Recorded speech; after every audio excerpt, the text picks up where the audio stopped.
Ladies and gentlemen, the weekend.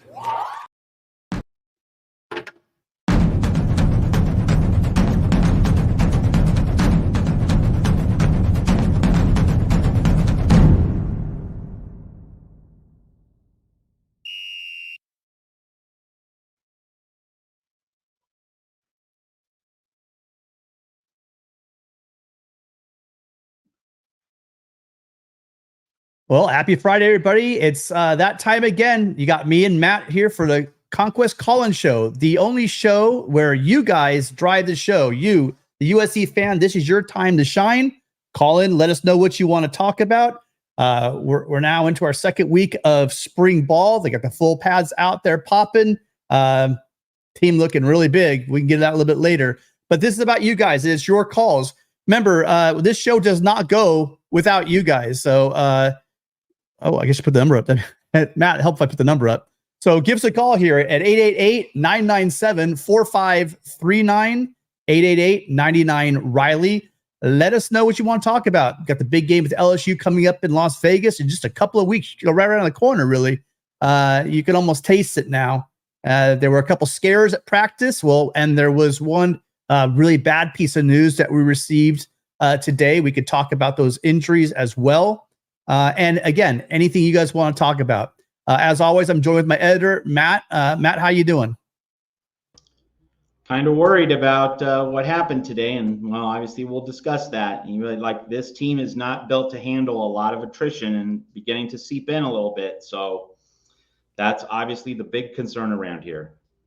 No one ever wants to see injuries, but I would say, and I'm not taking it lightly. Well, I guess we could jump right into that. So Maliki Crawford, Malachi Crawford hurt and is out for the season with an injury. But I'm gonna say it this way. Again, Trojan goes down, it sucks.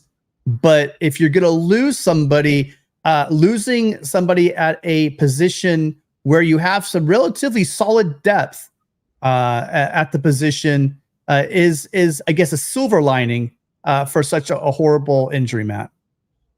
Yeah, I mean, if USC is going to have an injury, and of course, it's the last thing you want right now. But if you are going to have one, I'd say the secondary and someone on the younger side, like that, it's less of an issue if compared to, say, Kamari Ramsey or Humphrey or Covington, someone with more experience on the back end of the defense, someone with more experience in Danton Lynn's system, but still, you're missing some depth, and it raises the stakes for everyone else in that room. And you hope that the other people in that secondary room, are going to be a little sharper, get a little more urgency from this, and that everyone's going to respond the right way. But it's just that little increase in pressure that you really don't want to have. You'd like to have more options available.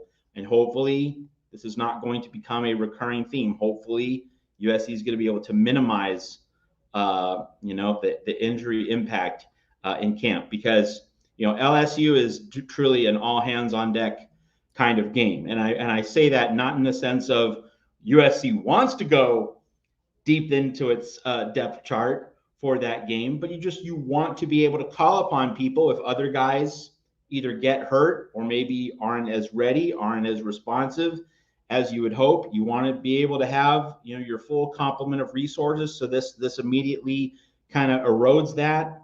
So not what you want, but and this is the segue. Elijah Page limping, favoring his left leg. Now, if USC loses him, that's a disaster. That's huge. And obviously, and just want to say right away, Lincoln Riley says he's fundamentally fine. This is nothing really to worry about.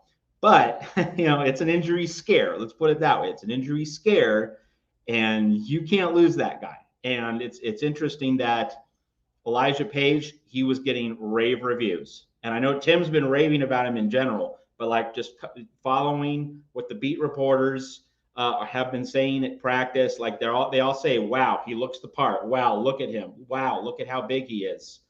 So we gotta definitely take care of Elijah Page's left leg, make sure that's okay for LSU, because that, like, we can all tell certain pieces are must-haves. That is a must-have piece for USC, no question. Yeah, that's what I'm talking about. In certain positions, like, offensive tackle, or we got,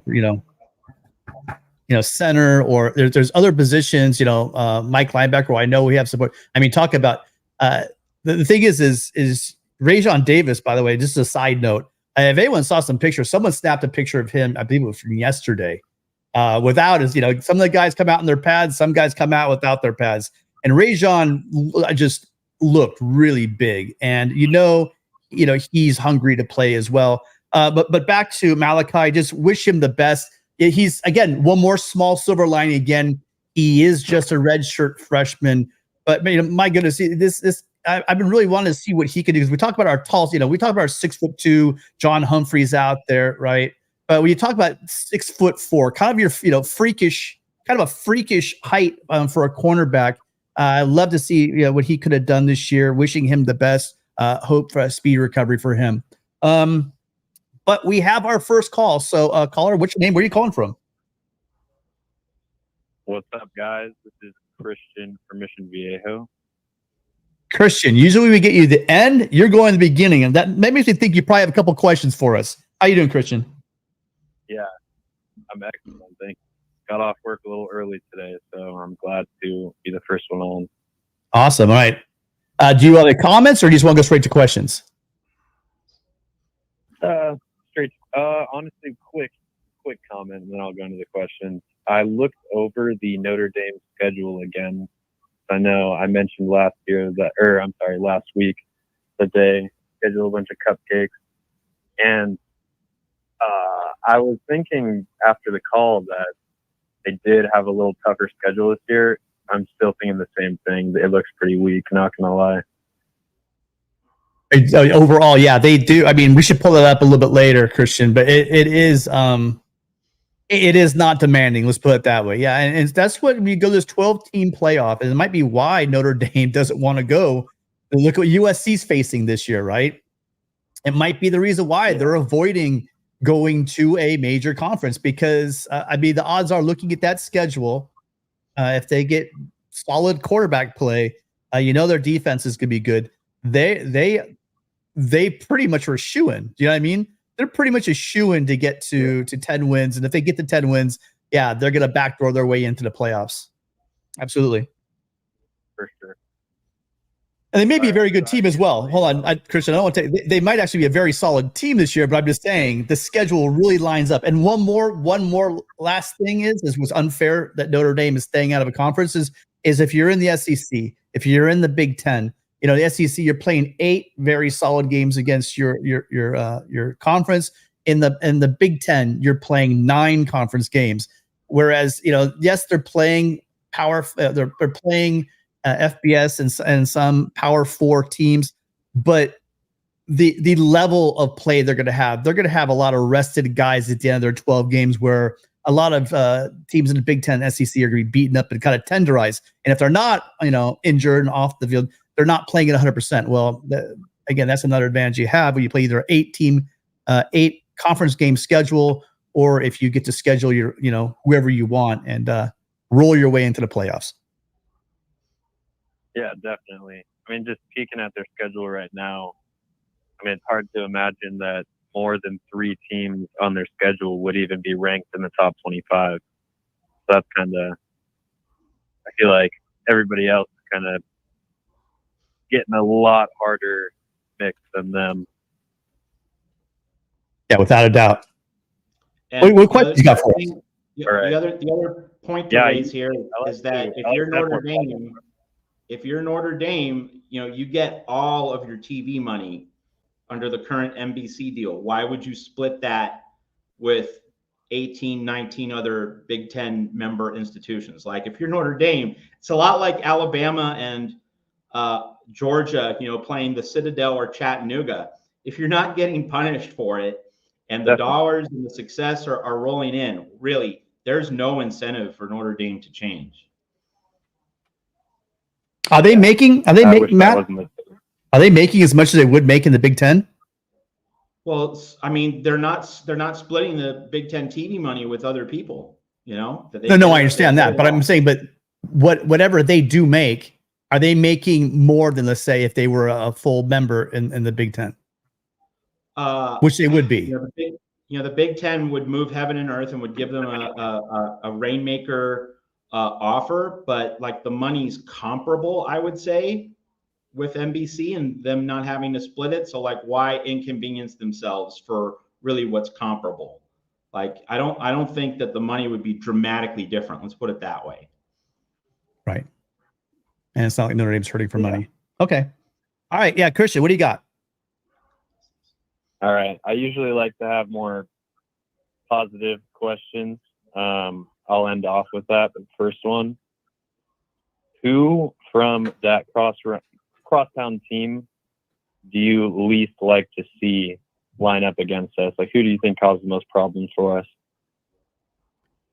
Who from UCLA do you see as the biggest challenge for USC? I don't like I'd rather not name them, but yeah, the crosstown team. Oh, that yeah, across over in Westwood. Christian, I would say that no one from UCLA this year worries me. No one. Oh, not UCLA this year. In the past, most like the toughest dude to play against. Oh, yeah. Okay, so Matt, he's asking for somebody in the past that that you would rather have not seen that they played in the past. So which Bruin? Since he won't say it, I'll say it. JJ Stokes. JJ Stokes. Okay. Yeah. Dude, I'm actually blanking out on his name. Oh my God, was it not Cowan? No, dude, I can see his face too. We lost him 3 times as a quarterback. McNown. Cade McNown. Yeah, Cade McNown. That guy.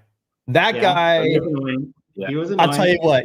I'm a humanitarian. I wouldn't wish any physical ill on him, but I would not make his Saturday night. I mean, he could kick rocks. If he was stuck on the side of the road, I'd pull over, and if I saw him, I'd just keep driving. Yeah, that guy brought a lot of heartache. Cade McNown brought a lot of heartache to a young Tim Prangley. I'm gonna tell you that right now. Absolutely. Yeah, they got in the chat. Cade McNown. They said MJD, Reese Jones-Drew. Yeah, that's another one. But I would say Cade McNown is that guy. Yeah. Who do you got? I've heard Cade. I mean, I was not old enough nearly to watch Cade, but I mean, shit, I just hated watching DTR because I feel like he overperformed most of the time when he was playing against us, besides, of course, that Corey interception. But I feel like he just always put up pretty big numbers against us, and shit, I hated watching it. I hate watching. I hate most of it. I'm not gonna lie. I've had a lot of friends of mine go to UCLA. I mean, and I like to joke, but it's a great school. But there's nothing about Bruin that because I grew up, and then so you're too young for it. In the 90s, we went 8 years without beating those guys. 8 years, and those were formative years for this guy here. And just having your friends just stick it to you just over and over again about the just like basketball stuff, and just all just like football, back and forth, just like basketball, just like football. You'd hear left, right, and center, and knowing that you'd been the big brother, to have little brother not kick your ass, but beat you 8 years in a row, and Cade was part of that. It's just like it's just too much to handle. Let's get off that topic because we're gonna crush the Bears, the baby Bears this year. The Gutties, we're gonna destroy them this year. So. How many people are in the queue? Because I have 2 more questions. I could just do one. You know what? I didn't even look. Let me take a peek real quick. Hold on a second. Go ahead and give your second one right now. Anyway. All right. So, what 2 to 3 players that were considering USC and ended up elsewhere do you kind of feel the most sour about? And there's a caveat: no DeAnthony Thomas. Oh well, that was my number 1.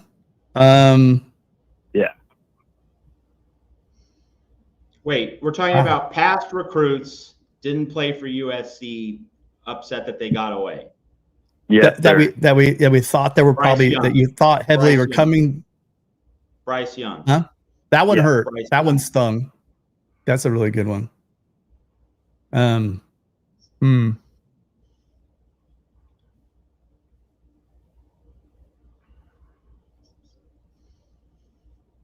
I mean, you know, it's weird enough to say it because I when Mercedes Lewis was the poly guys, he probably regrets it more than I do. But that was a big letdown because I thought USC was doing a clean sweep of the Jackrabbits, and he ended up going to that school you talked about across town.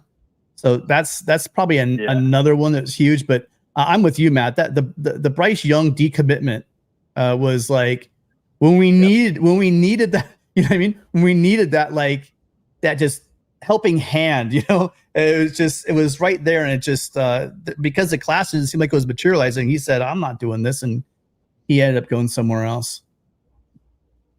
Yeah.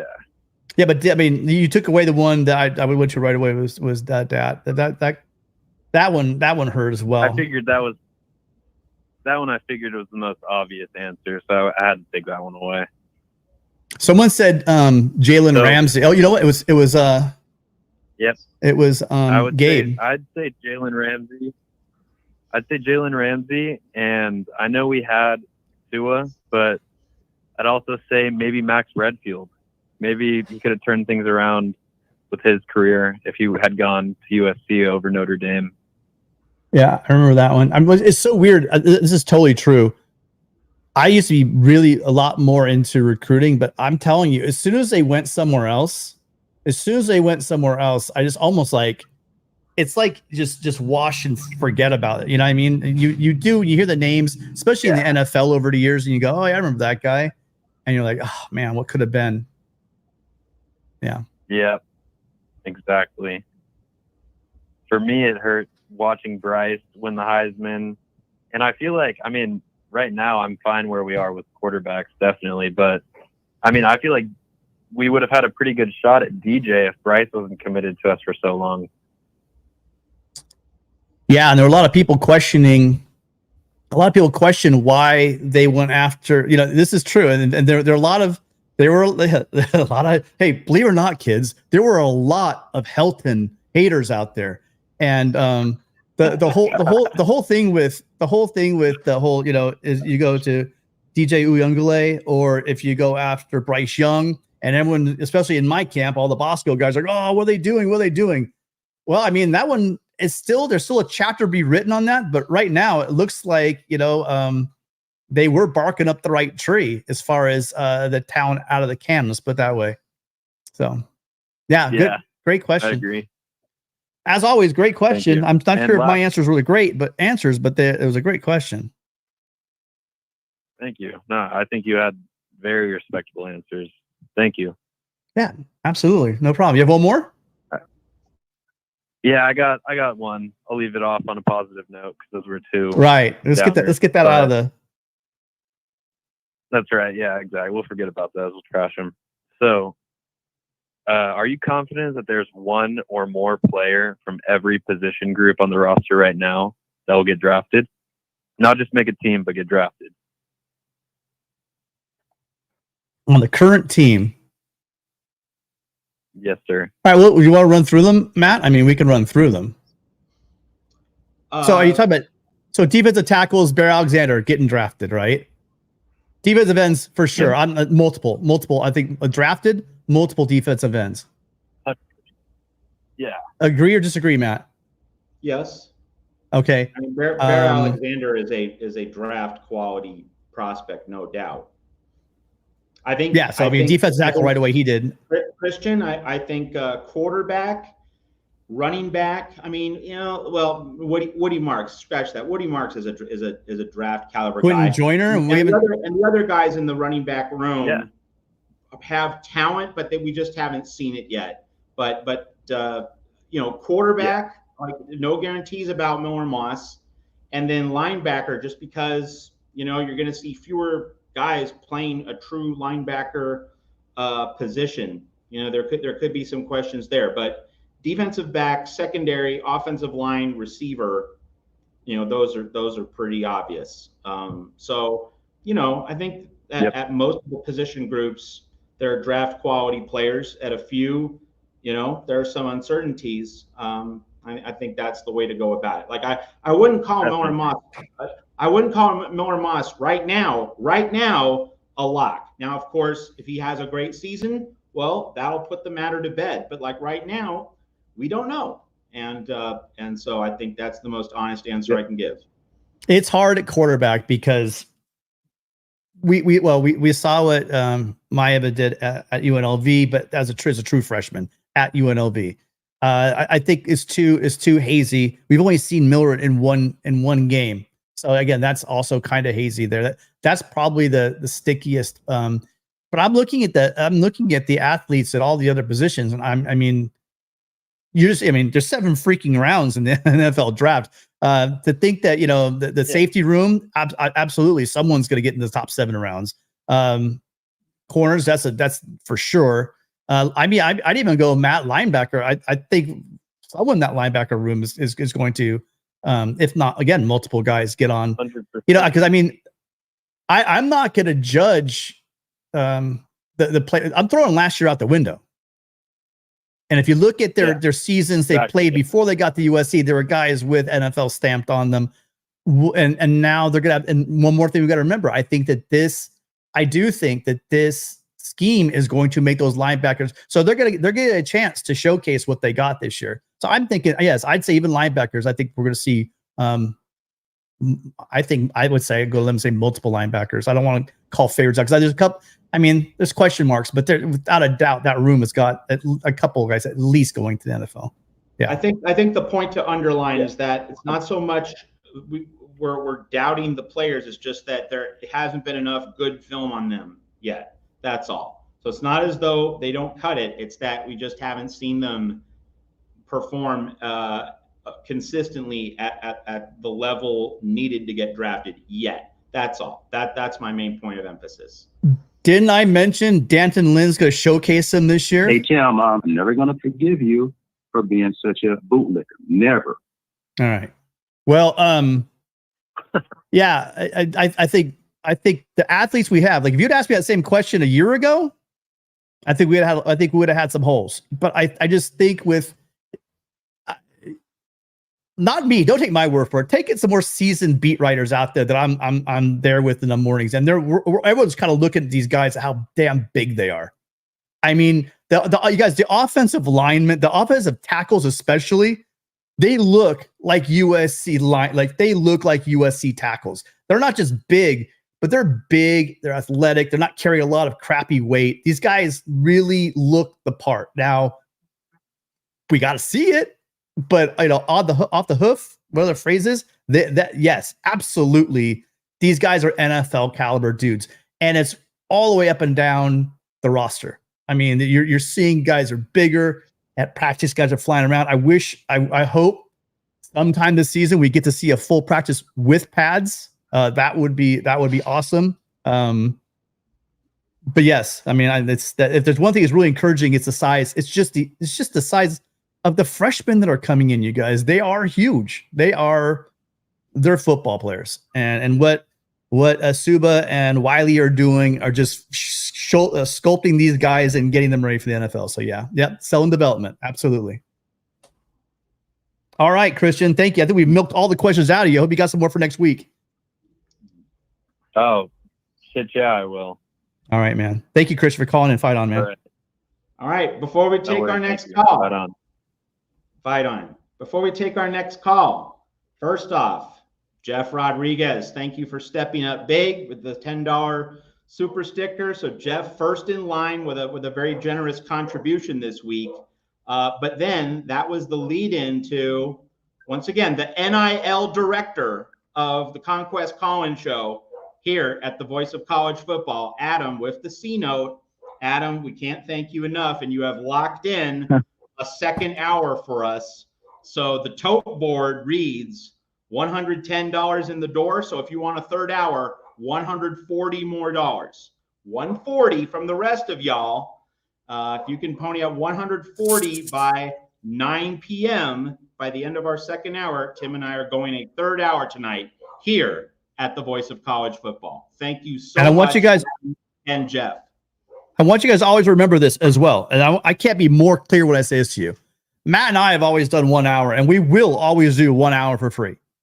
Yeah, I don't want to make it seem like this is like some kind of pay for play or whatever you want to call it, right? This isn't a paywall. This is a thing. This is purely, if we're gonna all hang out here for 3 hours at night. Matt was like, "Hey, I'd love to do it, guys, but I've got some editing to do, and I got some writing to do. So if you want to make it worth, if you want to grease the wheels, then he's gonna stay around a little bit longer. But you will always get at least an hour from us here on the Voice of College Football, because this is by far my favorite show I've ever done. I've done dozens of different little shows here and there, whatever, but this one is just by far the best because of guys like this. Adam, I know your number by now. Literally, I know you fund whole hours of our show, but you've also been one of our first and most consistent, even before you started dropping Benjamins every show. You are here all the time, and you're always in our chat, and you're always calling. So thanks again for being here, and thanks again for the generous support you do for the show. Well, thank you. It's a great show as always, and it's great to talk to you guys. I just had a couple of comments. So we talk a lot about, when it comes to USC's roster, we talk a lot about Miller Moss, a lot about the skill players. My first question is, what players do you think we may not have talked about that much, or may have been under the radar, that you think could emerge this year and really have a significant impact on the team? And the second question I had was regarding the schedule. When I look at our schedule in the middle, we've got Wisconsin, Minnesota, Penn State, Maryland, Rutgers, Nebraska, and Washington. Which of those games do you think presents the biggest challenge to us as we go forward? And the last thing I'll say is, have you ever thought of asking D'Anton Lynn to come on the show for an interview? Because I think that'd be awesome to hear from him. I would love that, but especially so maybe sometime one day down the road in the off season, we'll go for that one. I would think that right now during this season, I don't think that would be an opportunity. You know what, Adam, just for you, I will go up and ask him just for the hell of it. I'm going to ask him. Why not? Right. He can just sit there and go, "Who the hell are you?" That's fine. Right. He can do that. But we're going to ask him for you, Adam, because I'm not turning that down. You've been so good to our show. I've got no problem walking. Sorry, I'll put it through the proper channels through the SID and see if he's available for you. Personally, I will make that. I will make that request. No, well, again, I love the fact he supports financially, but I do mean this. I really, really love the guys that have been here from the very beginning. I love all you guys for being here on a Friday night. I really do. But there are a certain handful of you guys, 15, 20 you guys, you know who you are, that have been here for a couple of years now. And you guys have always been here, whether we have, 70, 80 people in the chat or we have 200. You guys have been here, and it means a lot to me. And, Jeff, you're another one of them. Ralph Wolf, I'm looking at right now. He's not even a USC fan. He's a Michigan fan, but he's here like every single week. I want to stop now because people get mad at the people I'm leaving out. But you guys really are just a great bunch of Trojans and college football fans, because you're not all Trojans, and we appreciate you all being here. Matt, you want to hit the first one? So the first question was who do we see as someone that's going to be a breakout this year? I'll let you go first.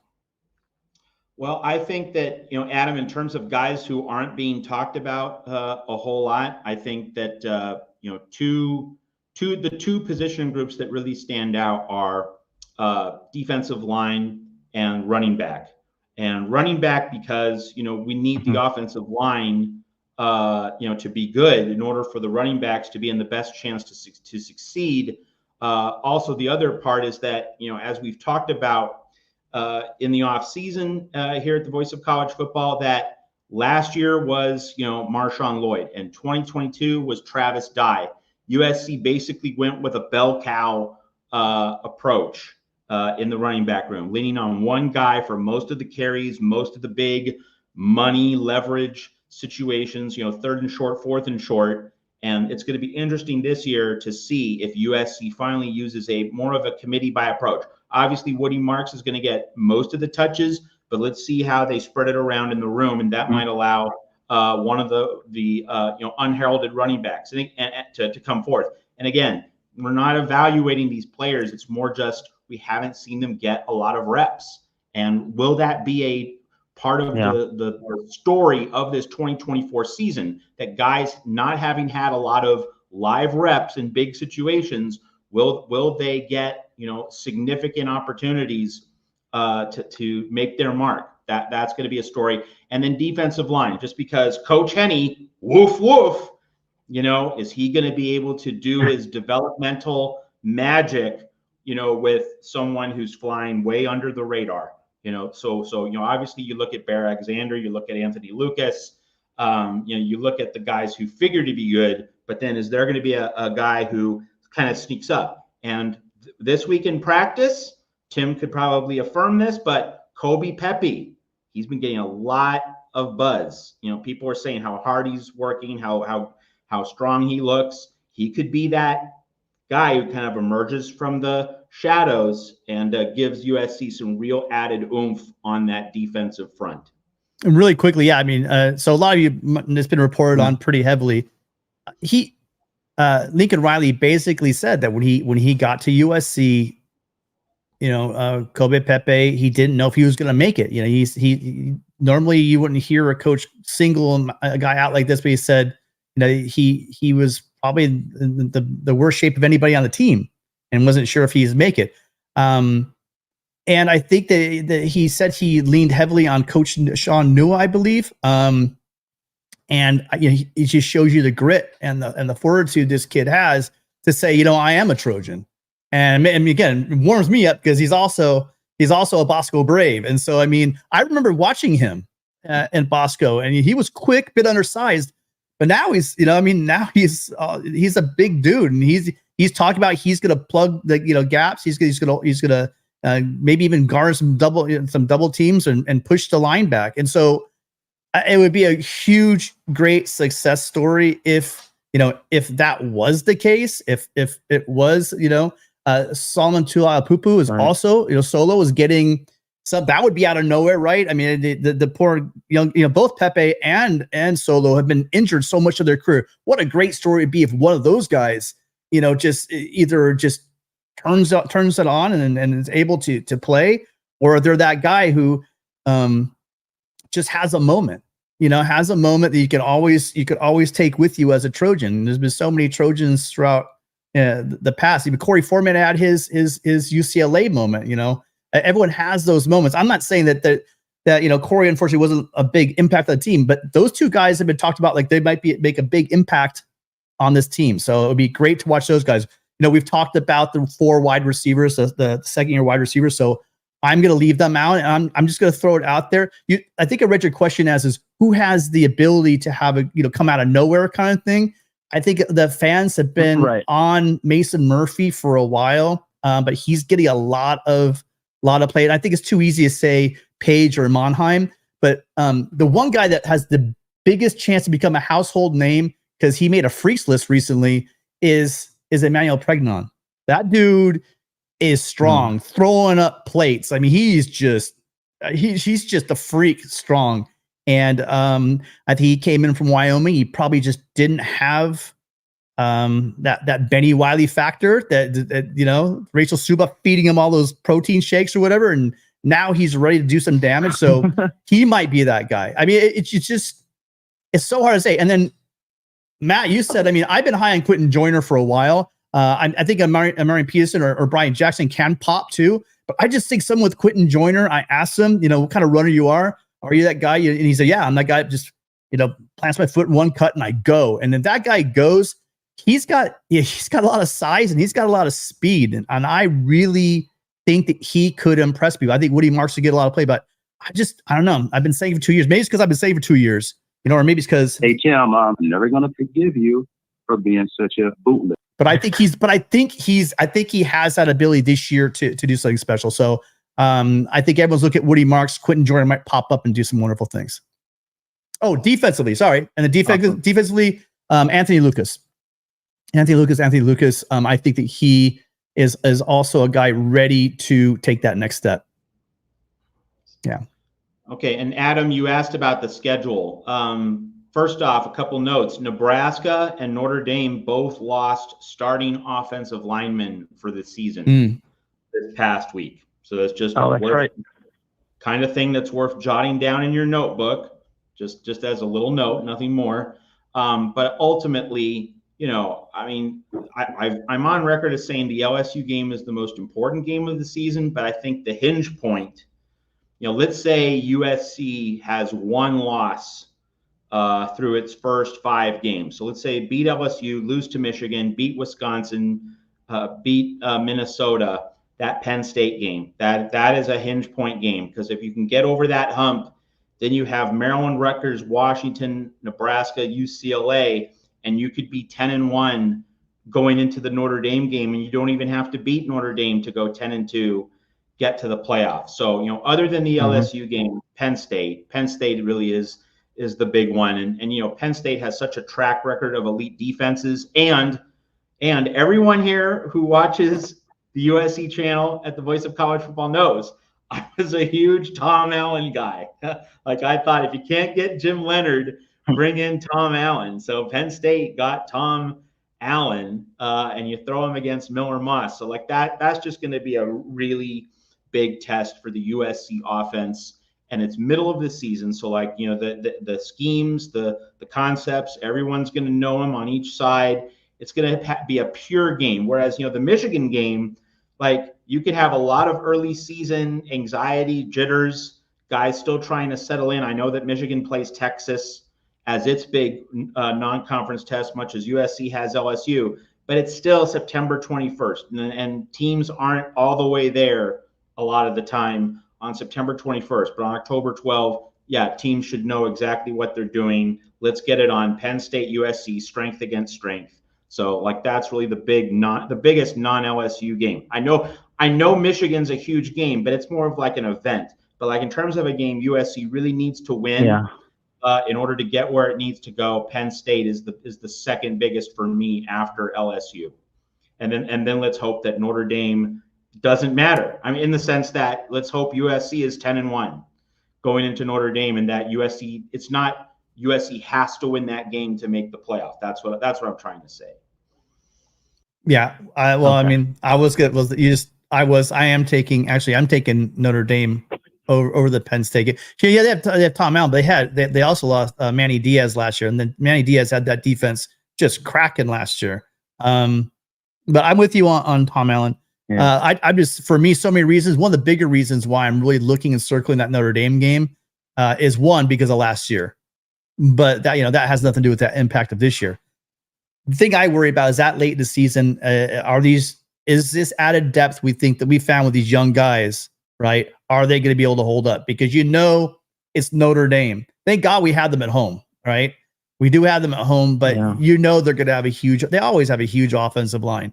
And so I'm wondering, after 11 games, going through a hell of a physical schedule, will USC have the depth on that defensive line to make that game what we want to be and get our revenge against the Irish? So, all great games. Like, I wouldn't look past any of these teams, really. You know, by the time we get up to Husky Stadium, there's not a lot to work with. You know, Fish brought a bunch of guys from Arizona, but you know, who knows? You know, Will Rogers with Fish. Who knows what might be going there? I know you're not high on him, Matt, but you know, they could cause trouble as well. But it's definitely gonna be that Penn State game. But I'm gonna lean towards the Notre Dame game. Yeah. Well, guys, great responses. Thanks so much for taking my call. I'm really excited for the season. Great show as always, and I look forward to continuing to support you. So fight on and have a great evening. Fight on. Adam, thank you for continuing to be our NIL director. We really appreciate it. All right. Thank you. On that note, Matt, did we miss anybody? Because again, when we're both doing it, I lose track of who we hit. I want to make sure we do. We had several come in. So let's just go back. You know, I'm just gonna hit them again just in case so I know you hit Jeff, but thank you, Jeff. You're one of the guys I'm talking about every single week forever. Matter of fact, every single week on every single channel at USC, you guys will find Jeff just a bigger star than any of us are, really, because he's in literally every chat there is. John, thank you for being a member for 5 months. Hey, all, send a super chat. extend the show. Thank you so much, John. You guys make sure if you guys want to scout, Game 3, Michigan, make sure you check out Voice of College Football Michigan. Those guys have great shows going on over on that channel. We got Adam. Thank you so much, Adam. Mark Williams, thank you so much for the $10. Really, really appreciate you. Another name that's very familiar from Albuquerque. I'm sure he'll be calling in very, very soon. Slap Happy, another guy always here, and he always wants us to know we better not suck this year. Thank you so much, Slap, for the $5.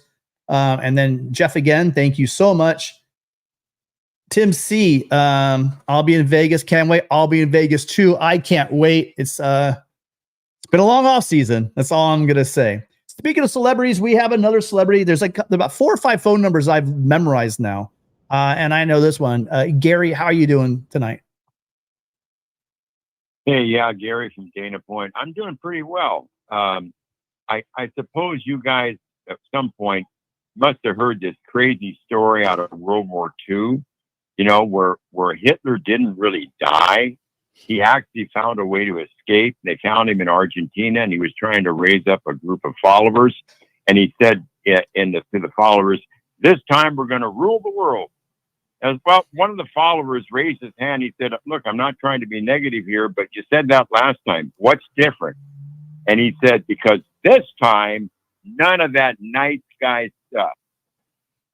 And I'm kidding, but there's a point I'm trying to make here that I've said this from time to time. I think we have the intangibles on our side. I know Lincoln Riley, as you have pointed out, has got a chip on his shoulder. And I know that some of these new defensive coaches have a lot to prove. And I know these kids are sick of the bulletin board stuff that they've been reading. And I'm not trying to say that we have a competitive edge that can take us all the way. You got to have talent.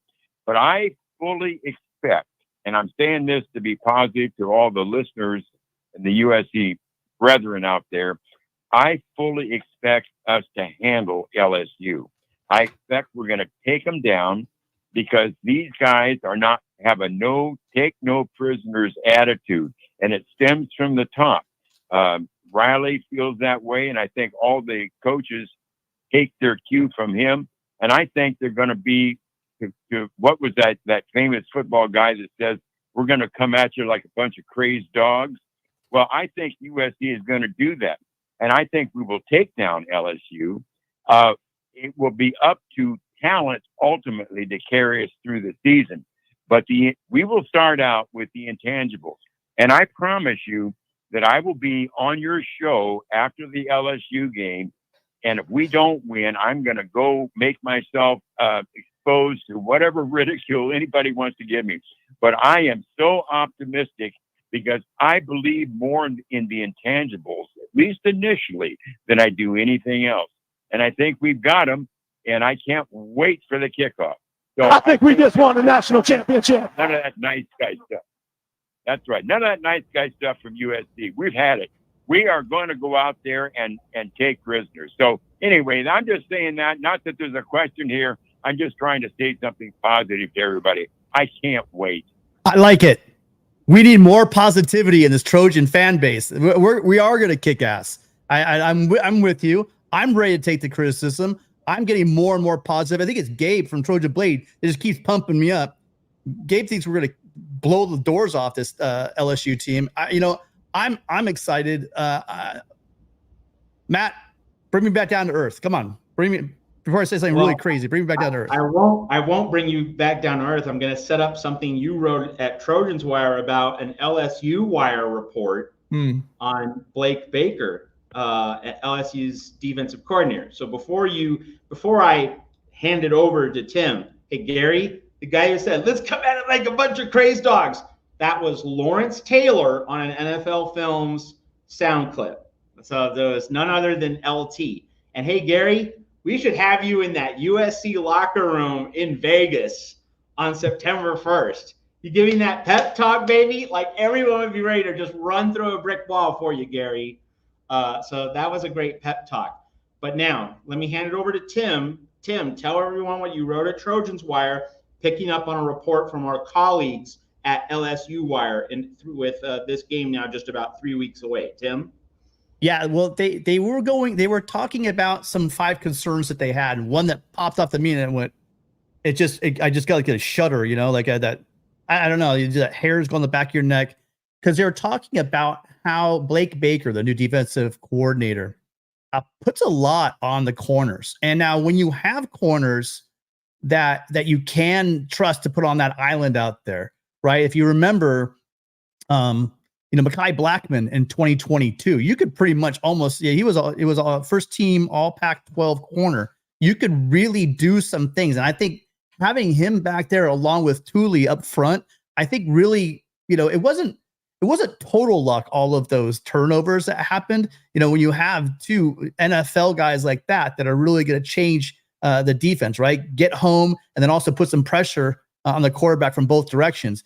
It can work, right? But even in that season, with our previous defensive coordinator, it just seemed like there were a lot of chunk plays, right? A lot of explosives, a lot of stuff happening against really not exactly the greatest wide receivers around, So when you have Blake Baker in a system, what they were questioning, and kind of we were talking about when we had our preview of LSU about a month ago, is the fact that the cornerbacks aren't there. And at Missouri, Baker had 2 stud corners, so it made the defense look really well.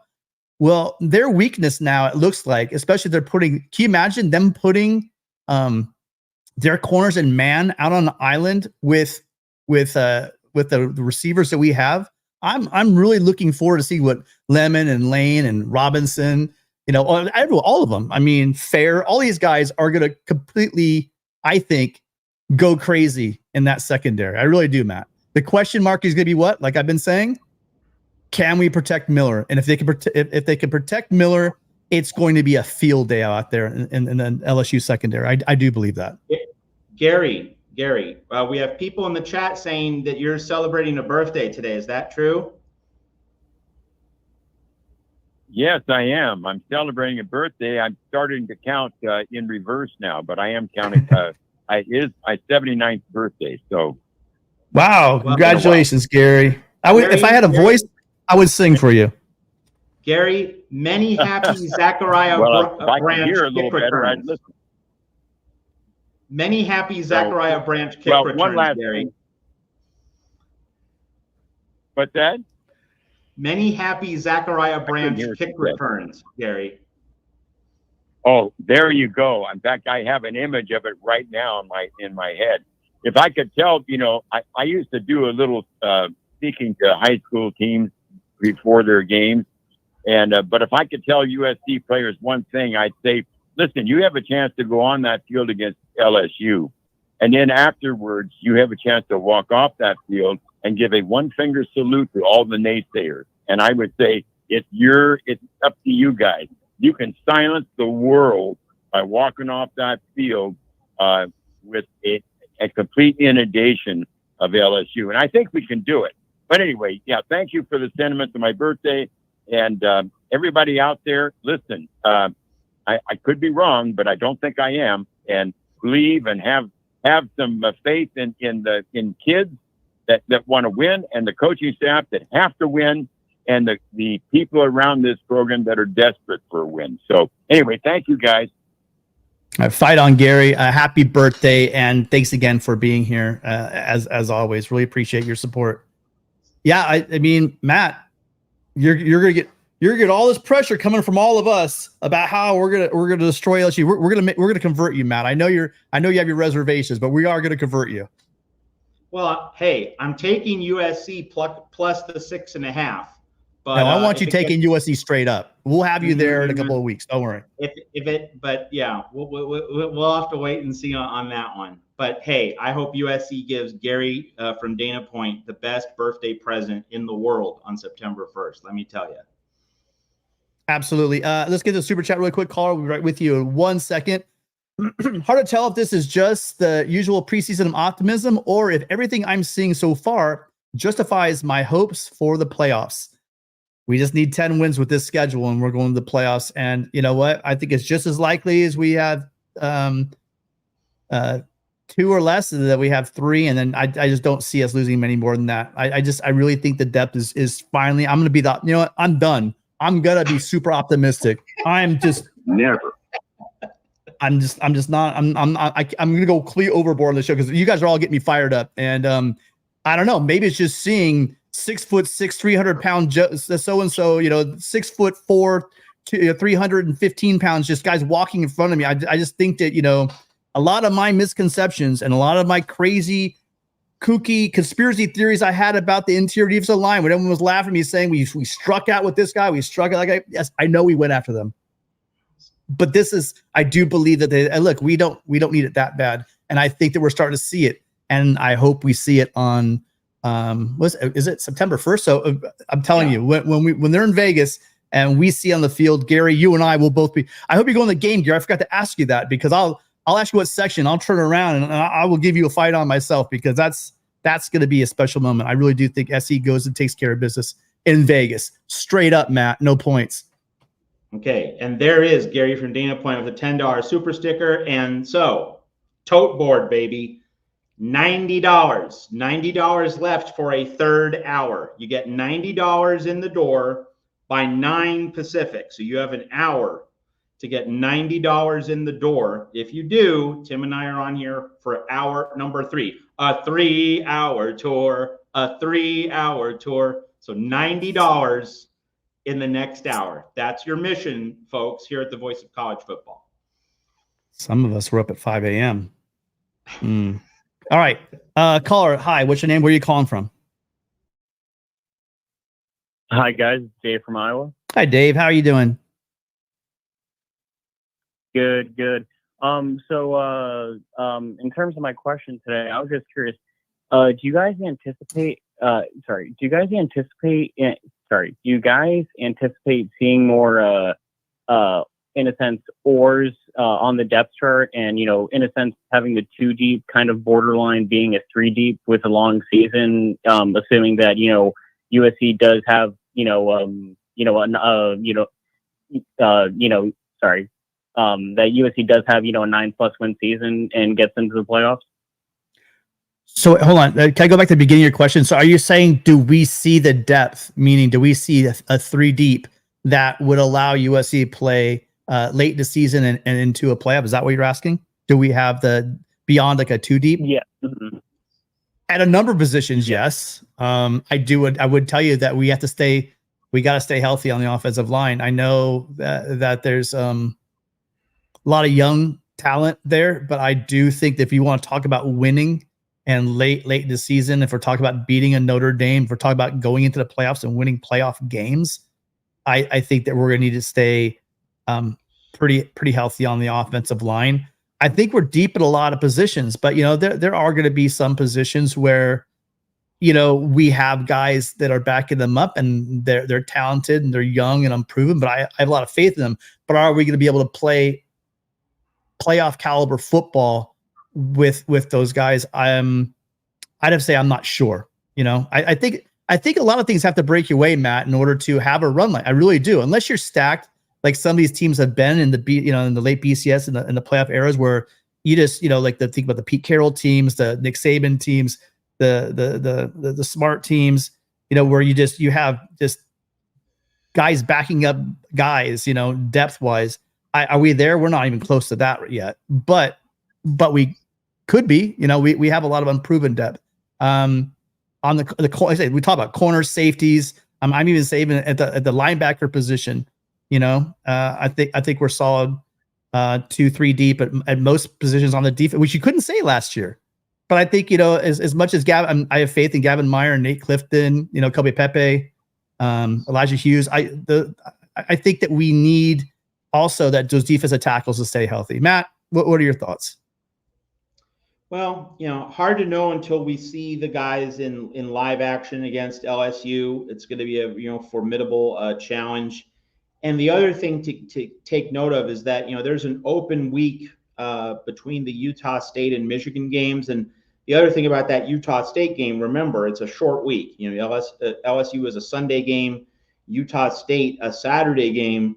That Utah State game, that is the one cupcakey, quote unquote easy game on this 12-game schedule. Like none of the non-Utah State games are layups. I mean, you certainly would favor USC against Minnesota, against Maryland, but certainly not layups. Like maybe the UCLA game might be the closest thing there is to a layup other than Utah State. So the point about the Utah State game on a short week, you would certainly like to think that the starters are not going to get overextended in that game. That will be the game where this coaching staff gets a little bit of an extra chance to really cycle through the depth chart. And after that game going into Michigan, maybe the nature of the depth chart will be a lot different. So I think what I'm trying to say, Dave, is that the way the depth chart looks now and the way the depth chart's going to look going into Michigan might be two very different things. Not at like most of the positions, because like 4 of the 5 offensive line starting positions are spoken for, but certainly in terms of like the 2s and the 3s, you might see some significant differences based on what we see the first 2 weeks of the season. The coaching staff might have a really good idea of which 2s, which guys to slot in as backups heading into Michigan and then really into the teeth of the Big Ten schedule.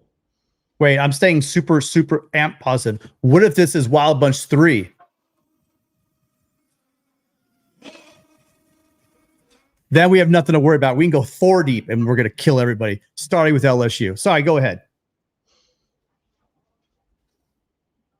Gotcha.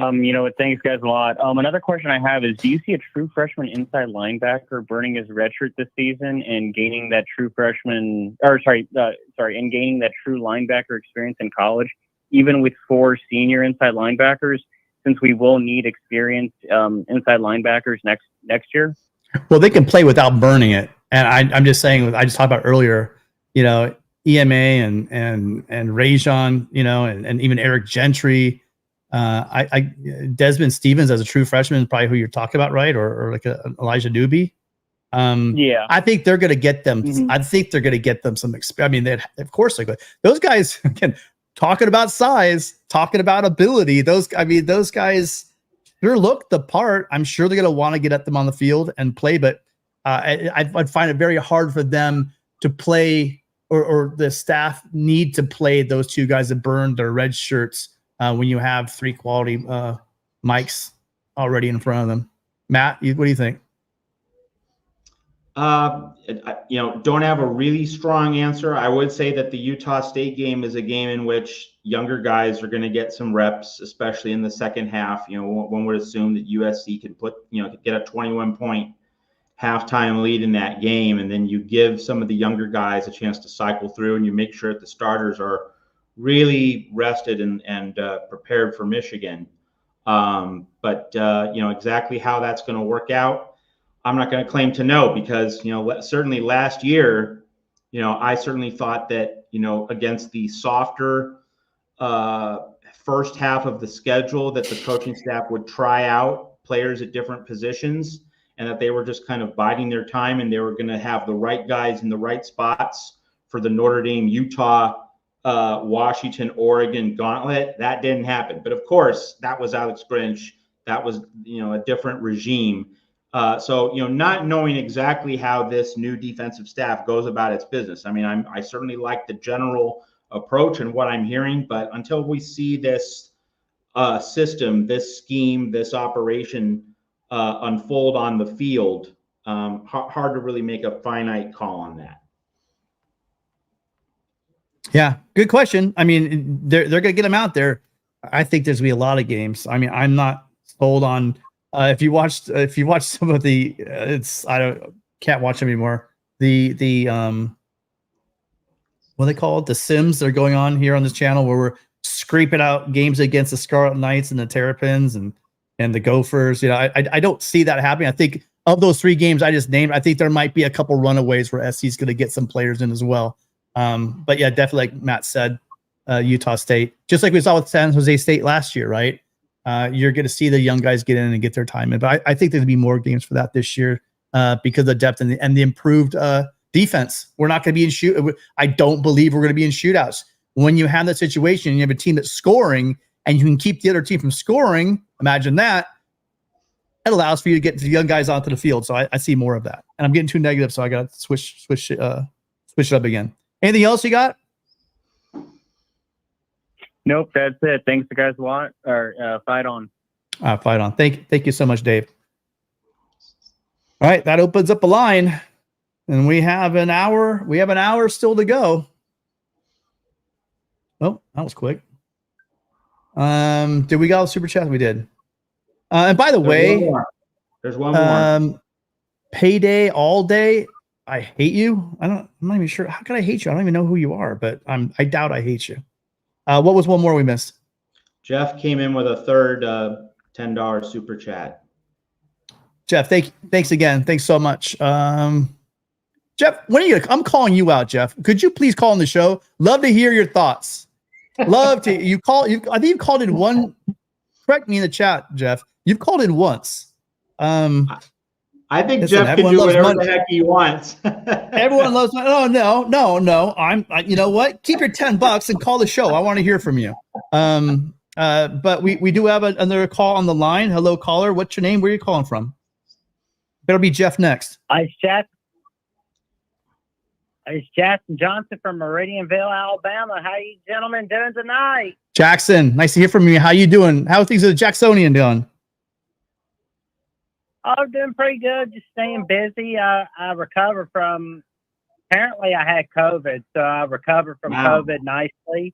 And I kept myself busy with an episode of Johnny Burt's on episode 42. Did episode 43 with Jay Smith at Locked On Sooners and Unfair Sports. Episode 44 with Parker Thune at OU Rivals. And I released my latest episode with Pack Pride with Corey Smith, where we discussed quite a lot about NC State football and that magnificent Cinderella season of that Final Four team from 2024. But I got to say, Matt, congrats on that Phil Steele interview. That was a magnificent interview. I loved it. Glad you did. Thank you so much. And that is on our USC channel here at the Voice of College Football. Absolutely. So listen, you have a unique view on, because I know you're a Tide fan.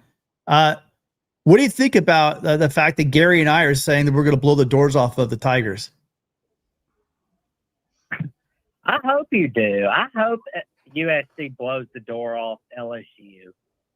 But I just think right now it's kind of more like a 3, 4, 10-point game as of now. So you're saying USC? You're saying USC is the favorite, of course, right? Absolutely. Okay, good. I would just check it, Jackson. I want to make sure we're on the same page. Do you have a question for us? Absolutely. How do you feel about that injury that happened today that we heard about, Malachi Crawford getting hurt? How's he doing? I mean, it was said he's going to be out all season, so it can't be too good. And our heart goes out to him. I know I know it sucks. I know he'll battle back. The good news is he's young. He's not a junior, senior, etc. He's a young corner, and I hope he comes back faster and stronger than before. But like I was saying, these guys, having athletic 6'4" corner, man, I guarantee you there are going to be some situations where we would love to have had him on the field. But I have every faith he'll be back as soon as he can. Well, I hope he comes back as soon as possible. But most importantly, I'm hoping he gets himself a lot of rest, because he's going to need much rest and relaxation as much as possible. He's got to stay safe and stay cool. That's all I wish for him. Yeah, absolutely. We'll see him back next year, Jackson. Anything else? Oh, that's about it. I'm just waiting it out for that college football season to start. The month of August is going to end real soon with some college football. 2 more weeks till week 0, 3 more weeks till USC, and most certainly 20 more days until week 1. Let's go. Yeah, I'm excited. I can tell you're excited. Appreciate you calling as always. Thank you so much, Jackson. You guys make sure you check it out, Jacksonian. like he just ran down for you, he's got some really good college football interviews over on his channel. Make sure you're checking them out. All right. Thank you so much, Jackson. We'll talk to you soon. Thank you, Jackson. I'll talk to y'all soon. Y'all have a good night, gentlemen. Good night, Jackson. I need to get a drink. If I'm gonna be on here for another hour or so, so you take over for a second. I'll be right back. You field the call. I will answer the call. All right. Well, hey, go ahead, caller. What's your name? Where are you calling from? Hi, caller. Are you there? Hi, this is Dan out of LA. How's it going? Dan, good. Good to hear from you again. How you doing? Pretty good. Right back. I didn't want much. I'm just calling to say my. Huh? I'm listening, but I'll be right back. Go ahead. Sorry. Go ahead with your question. Matt's got you, but I'll be right back. Oh. Yeah. Sorry. That was my fault. That's a bit confusing. Yeah. I looking at Michigan. I don't know. I believe that if USC beats LSU, close game, blowout, doesn't matter. If they beat LSU, I believe they come in off the bye into Michigan and blow the brakes off of Michigan. I just don't think everyone's talking about, Michigan likes to run the ball, offensive line. They just have so much to replace. Coaching, this new coach is not Jim Harbaugh, and that's asking a lot of him. And they have a lot of other issues over their program, more clouds hanging over that to deal with as well. I see Michigan can easily lose 4 or 5 games this year. Everyone talks about USC schedule, but they have to play Texas, and they play Oregon, and Ohio State is still on their schedule. They could easily be a 7-5, 8-4 team more than USC, I think. And I just don't think I don't think Michigan is going to have what it takes, especially if USC beats LSU, they play Utah State. USC is going to be coming off of a bye week going into that Michigan game.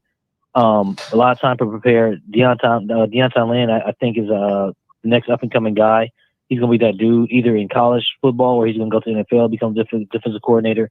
But that's just my 2 cents. If they beat LSU, I think they're going to blow the brakes off of Michigan. Well, Daniel, I would just say, that's all I have to say. I would just say that, hey, if USC does beat LSU, then you go to Michigan, maybe not with house money, but like that game is not an absolute must win, right? If you lose to LSU, boy, then USC's in a huge pressure spot against Michigan. That's why the LSU game is so important to USC. But in terms of the matchup, one thing to remember is that Michigan, like USC, they both have a huge non-con game before they meet on September 21st. And so for Michigan, that game is Texas. And so how USC gets tested by LSU and what Michigan can see on film about USC from looking at the LSU game, USC is going to have a similar film study. They're going to look at what Sark and Texas do against Michigan as a way of preparing for the Wolverines. And so how each of those 2 big games unfold, that's going to shape the chess match, because that's going to help both coaching staffs look at the lines of attack, the things that they think they can do with their personnel, their schemes, their styles of play. So that's the variable here. How does the Michigan-Texas game unfold? That's going to help shape the lead-in to USC and Michigan. But I'm on record, and Tim knows this, and that I'm expecting a rock fight. I'm expecting points to not come very easily, really, on either side. I think like 3-4 weeks ago, I said 27-13 Michigan. I think I'm ready to say 17-13 Michigan.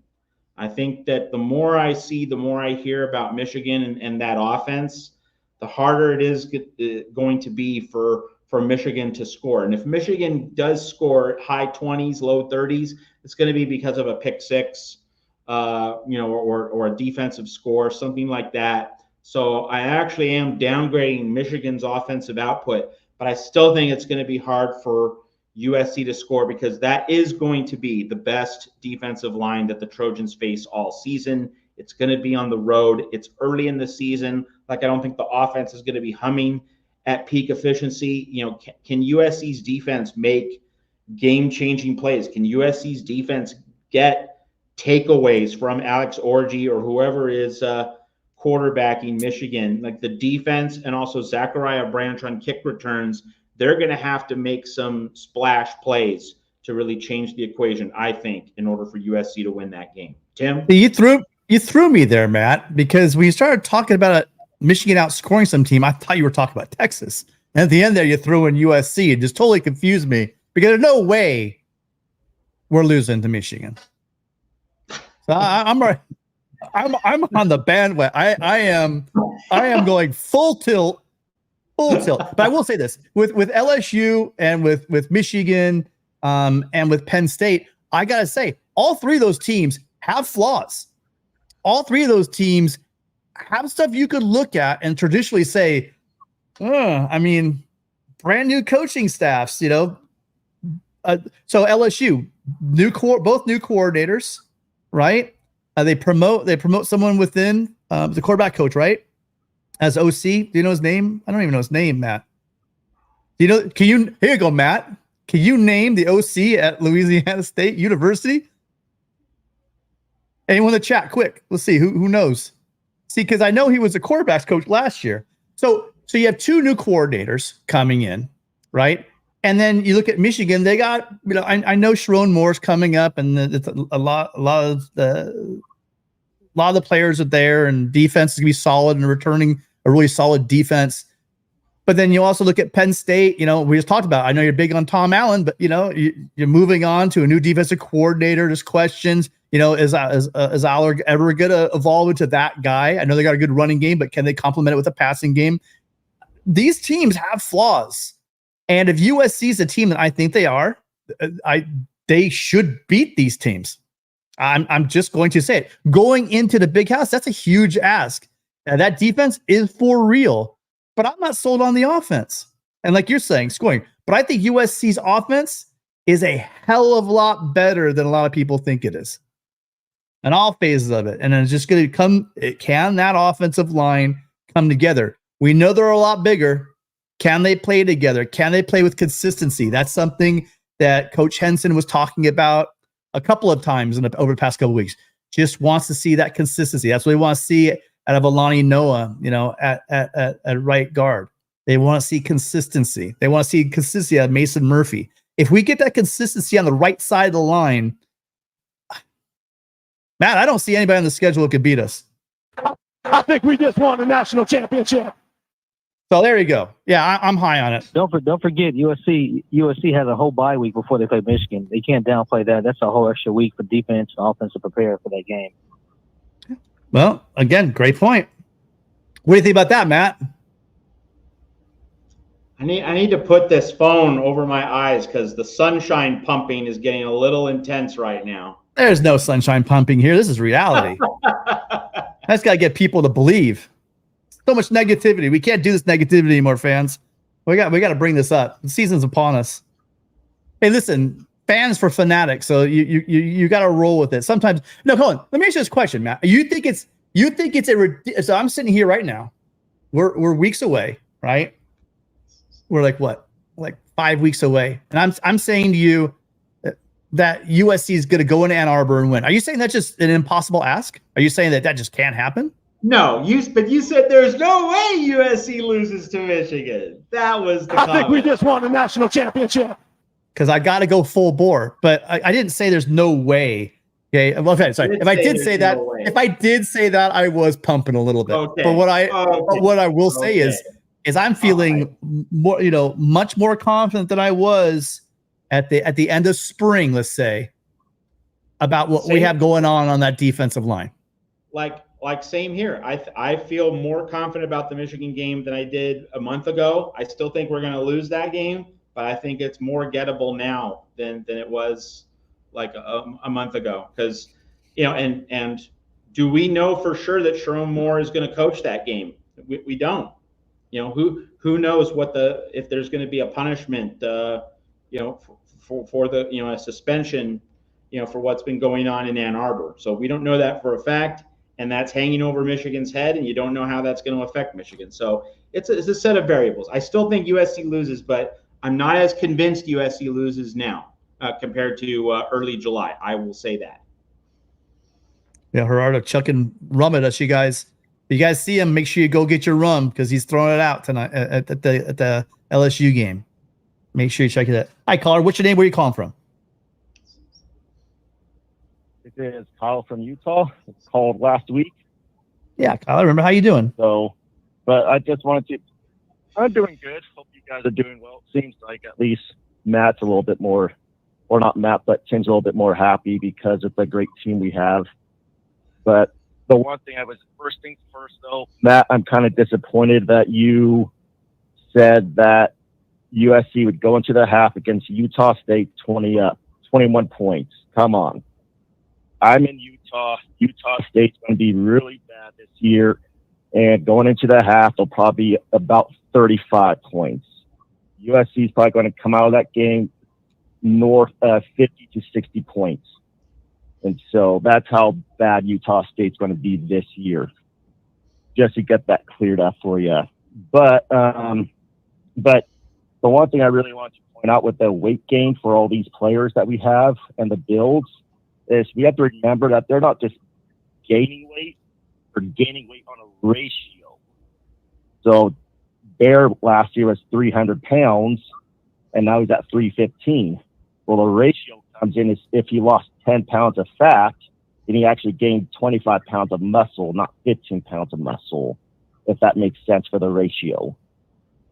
And so, but I think this USC team's going to be phenomenal this year. I think they're going to light up LSU, especially with the fact that the DC for them is going to allow USC's receivers to have easy catches, at least to start off the game. And so I think that's going to be a big mistake. And honestly, I think USC will come out of that game with at least 45 points. And I'm not confident in LSU's offense. So I'm thinking they'll be about 21 points. They lost way too much. They lost their quarterback. They lost receivers. They lost their running back. They lost way too much. They lost their offensive coordinator. O-line. They lost Denbrock as well. Yeah, that offense is gutted. And that was a 3-loss team last year. And to somehow think that they're going to be better this year is just giving them more credit than they should. Kelly is a fantastic coach. He's always done well with teams that he's had. He's had occasional down years because of how much he's lost, but he's always been able to bring his team back to being a good team to really fight for a championship chance. But this year, they're just not going to be that team. I think they'll have about 5 losses this year. So I think they're well overrated. I think the same thing could be similarly said of Michigan's offense. Their defense will be fantastic, but their offense, they lost their quarterback, they lost their receivers, they lost their running back, they were gutted on the talent-wise. They just won't be the same team on offense. And I think Lincoln Riley will be putting at least 28 to 31 points on that Michigan defense. But I could be wrong because they're a great defense and they know how to play against that style of offense that Lincoln Riley plays because of Ryan Day plays a similar offense. And so I have to give credit where credit is due. But even that Ohio State offense put up 24 or so to 30 points on that Michigan defense still. And so I don't see USC just putting up 13 points as Matt is suggesting. He could be right, though. He could just see something that we're not seeing, and he just say, hey, guys, pull back on the reins. We're getting a little too caught up on this. No, we're not going to let him do that. Simply right on that. No, don't stop giving him too much credit. No, we're going to stay we're going pump. He wants me to pump the sunshine. I'll pump it. But no, I get so it might be there, but I don't know. I'd have to say, honestly, as much as I'm being a bit facetious, I'm not completely joking when I say that USC could absolutely beat anybody. I'm looking at LSU. I'm looking at Michigan. I'm looking at Penn State. I'm looking at Notre Dame. I'm looking at those teams, and I'm not looking past the other teams as well. I don't know. We're gonna know. Like I said, I've told a couple people, give me to about maybe 5 to 10 minutes in the third quarter, and I'll tell you who we're going to beat. Because I'll tell you what, if that right side of the line has gelled, if these young pieces are getting reps and coming in the rotation, and really holding their own against LSU. So we're down talking LSU, but we're still talking about LSU. They're gonna have athletes.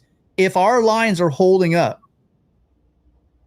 I'm telling you, I will know 5 to 10 minutes into that third quarter what we have, because they're gonna try to make some adjustment against us, and if it doesn't work, I'm like, oh shit, I think we really are gonna win the championship. No, sorry, I think we're gonna go to the playoffs. I got to pull back a little bit there. Okay, two things. One, if we do score 31 on Michigan, we're winning that game. Period. If USC is able to hit 31, USC wins that game. The thing about Utah State and why I think it's going to be, only like a 21-point game and not a 35-point game at halftime, it's the Sunday-Saturday differential, that it's a short week. Remember several years ago, Virginia Tech under Frank Beamer played a Labor Day night game and then lost to James Madison on the subsequent Saturday. That short week early in the season, especially with LSU going to be a draining, exhausting game, I don't think you're going to see USC hit the afterburners right at the start against Utah State. I think the first 7-8 minutes of that game are going to be kind of sleepy, groggy, uneven, and then USC will hit it in the second quarter. So I don't think it's going to be like a 70-point game. I think it's probably going to be more like a 40-point game, but it's because of the short week. If that was a normal week with USC playing LSU on Saturday instead of Sunday, yeah, I'd say 35 points at half. Yep. I'm gonna say that US was so. We're doing our superlatives and our prognostications and our rankings. We're doing all that on Monday, right?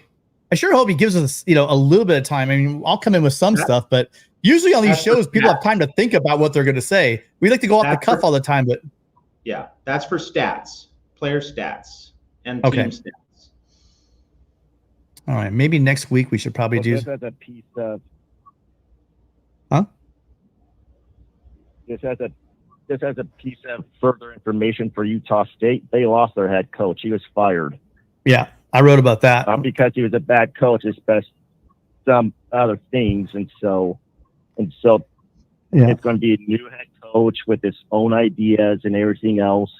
And a lot of things will get lost as far as familiarity will happen as far as that goes. And then they also lost some good, talented players to the transfer portal. So Utah State's going to be down this year. And I think USC's biggest game will probably be Notre Dame just because of how big of a rival that is. And so if I give my opinion, if things go as we hope they do, as far as health-wise, USC will probably be 11-0 going into that game. Everybody else, like you mentioned earlier, Tim, is a lot of some of these other good teams that USC plays, such as Penn State and so forth. They have glaring issues that they have to figure out, and just the same as we did for last year, glaring issues. And so I think that's going to be a benefit USC in that part. It's just we don't know. Well, to be fair, but that's all I had. I know.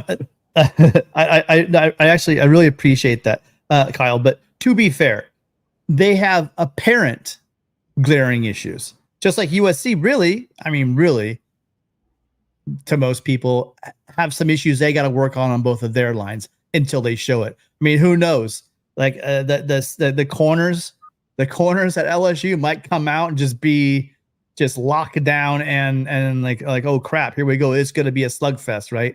So I mean, we don't know. We're going off of last year, just like a lot of national people are going way too much off of last year's team and coaching when they start talking about USC this year. But it's fun to do. It's all we have, and I hear you. And by the way, I'll take 10-1 going into that Notre Dame game, because then that means unless we get roughed up a little bit will be going to the playoffs. So we don't have to be 11-0 going that game, but I'll tell you what, it would be nice to be 10-1, knowing for sure we're probably heading to the playoffs.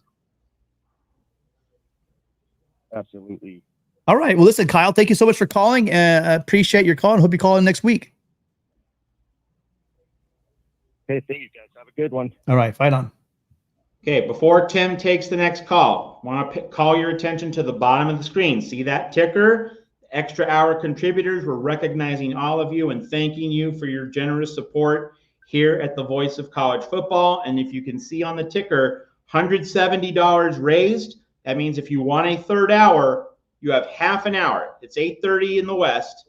You have half an hour to get $80 in the door. Hang on one second. $80 in the next half hour if you want a third hour of Matt and Tim here at the Voice of College Football. But thank you for your support for our show. We really appreciate it.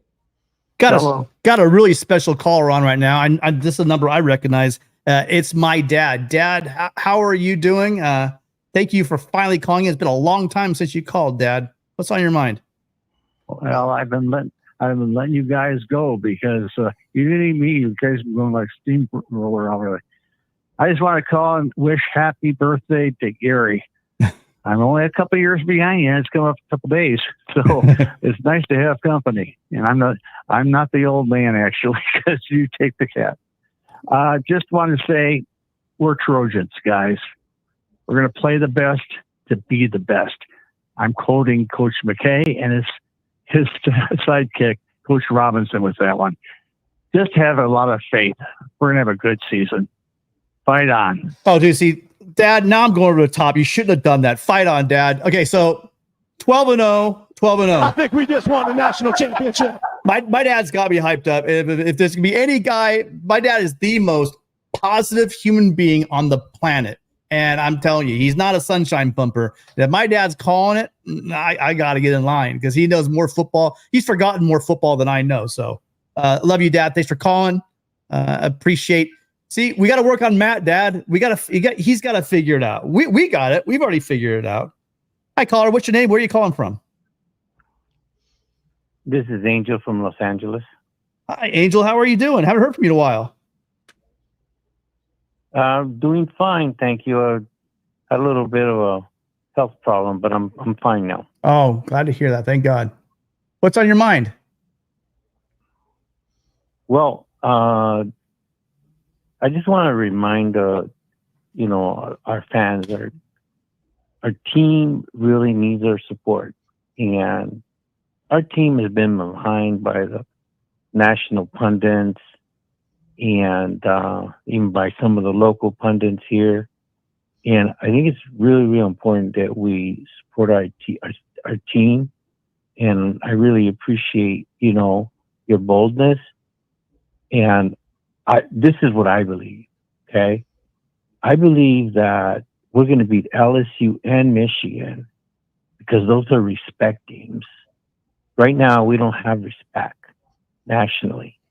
But for us to get that respect, and our team knows this, they got to win those two games.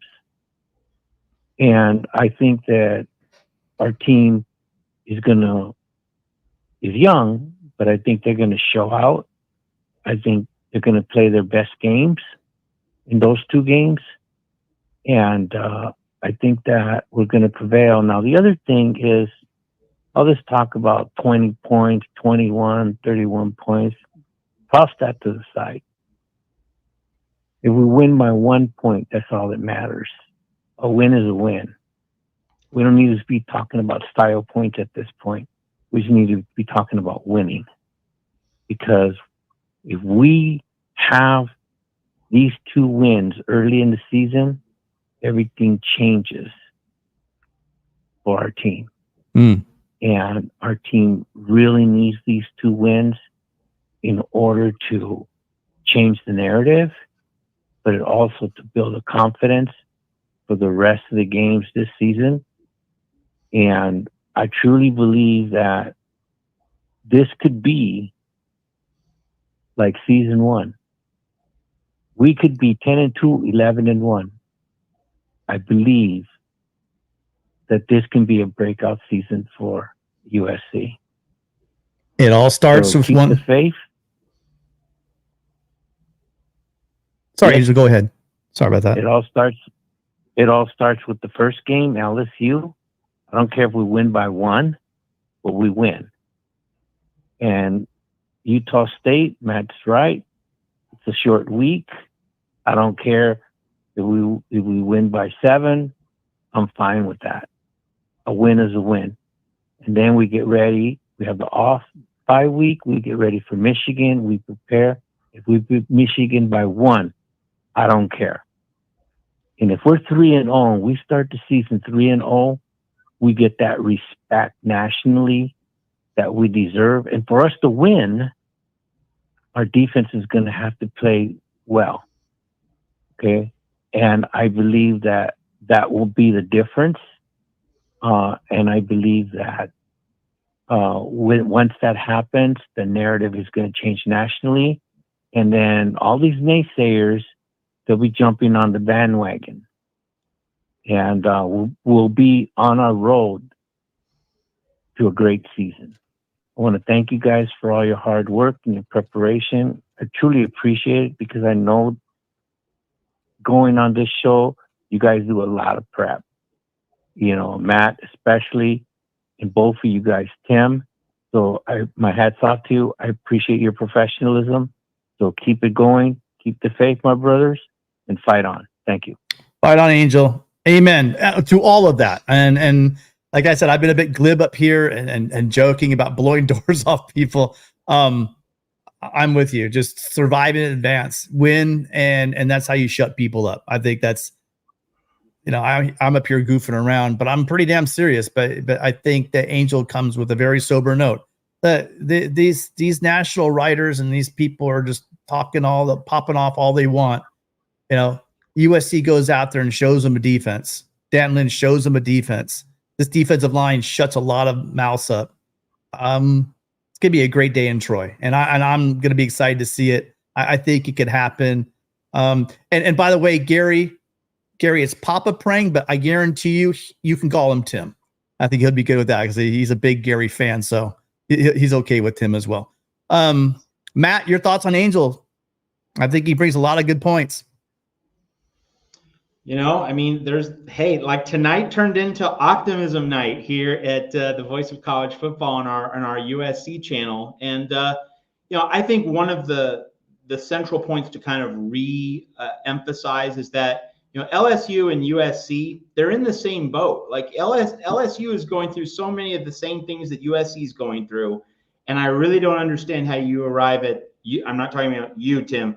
I'm talking about Vegas, really. How does Vegas arrive at the idea that LSU is 6.5 points better? Actually, this leads into something that we haven't talked about.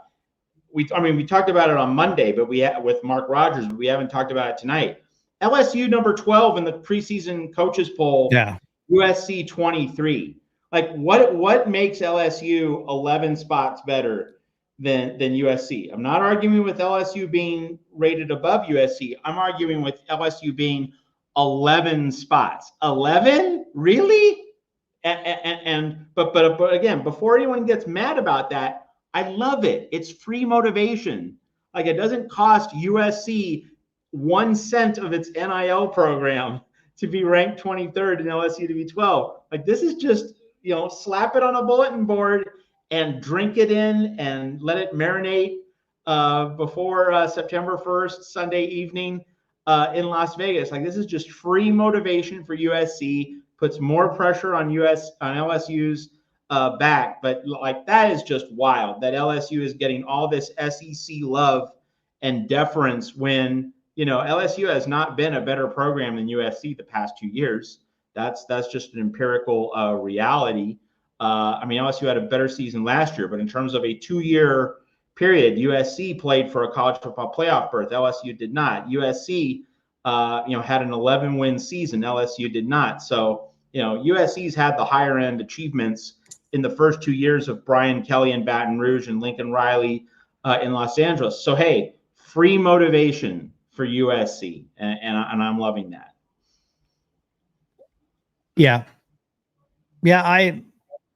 I don't worry about this team because they've said other times, like, and I'm not imposing negative questions to some of the players, and they're like, we're not listening to that outside noise. So I'll just say, comment here, there, like, they're locked in. The good news is you win, the first half of your season. Like, we're talking about the first 3 games. They win the first 3 games, they're definitely in the top 10. They win, they control what they're going to be at the end of the year. I mean, for the first time ever, really, if you win your conference, you're in. If you're in the Big Ten, we know that. In the old days, if you won the Pac-12, you weren't guaranteed in. But I will tell you right now, we know it.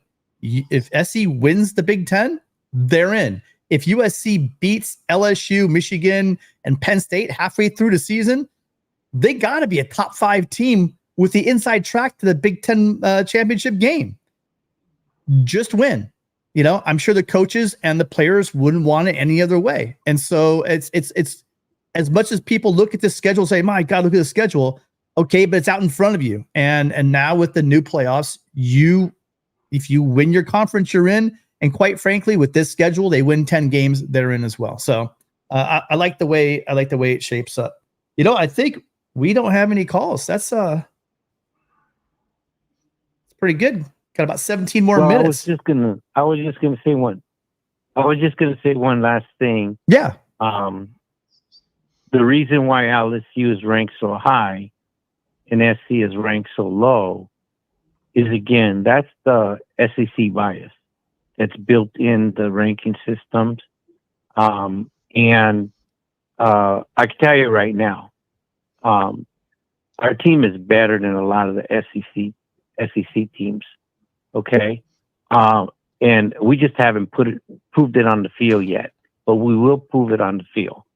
And I think that the other thing is that we have the same kind of bias with the Big Ten, because there's a lot of pundits that are Big Ten folks that really don't perceive us as being a winning team, a winning program, having the culture, as they say.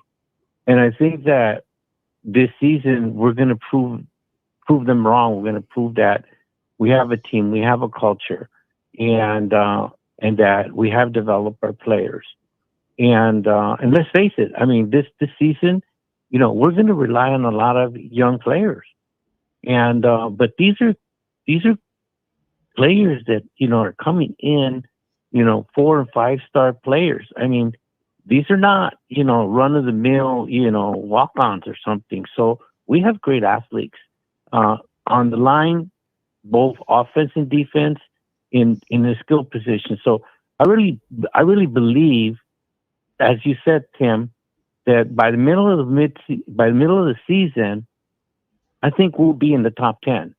And I think that in order for SC to get the respect that we deserve, we're going to have to just put it out on the field. Anyway, I appreciate everything that you guys do. Again, I appreciate your professionalism, your preparation, and fight on, brothers. Take care. Bye-bye. Right on. Appreciate you calling. Absolutely. I just threw up the top 10 right there. And if you look at the top 10, USC is going to be playing, well, for sure, going to be playing 7, 8, and 9. And if they do make it to the Big Ten championship game, they're probably playing preseason 2 or 3, most likely. So it's not going to be a walk in the park, but the path is there. If you want, if like you said, if you want the recognition, yeah, you have to walk that walk. And I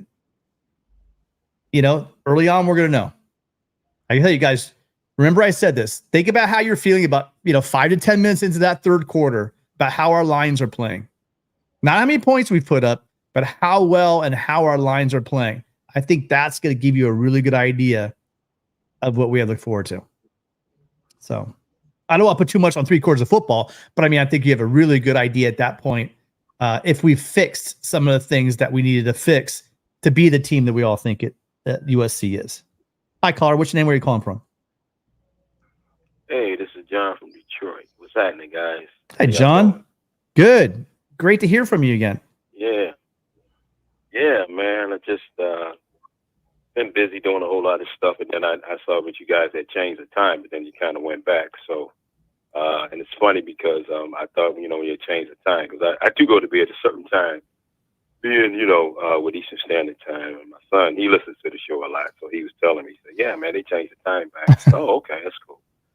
But I heard one of the guys talking tonight, talking about the Michigan. And it's funny, I was up here about a month ago. The company that I worked for, we took a bunch of cars to Schembeckler Hall, and I got a chance to see some of their players. They're doing a lot of construction up here, and of course, getting ready for the football season. The one thing that when I heard the guy was talking tonight about, they lost a lot. You guys got to remember though, you know, Edwards, the running back, still come back, and then they had another guy who actually was playing more. He was playing in front of Edwards. I know he's another running back. I can't think of his name, but he's back. And got to remember this too, when you're playing teams like Minnesota, Maryland. They had a lot of blowout games last year, so they had a lot of guys that's coming back to actually play last year. Yeah, they did lose a few starters. The tell for me though with them is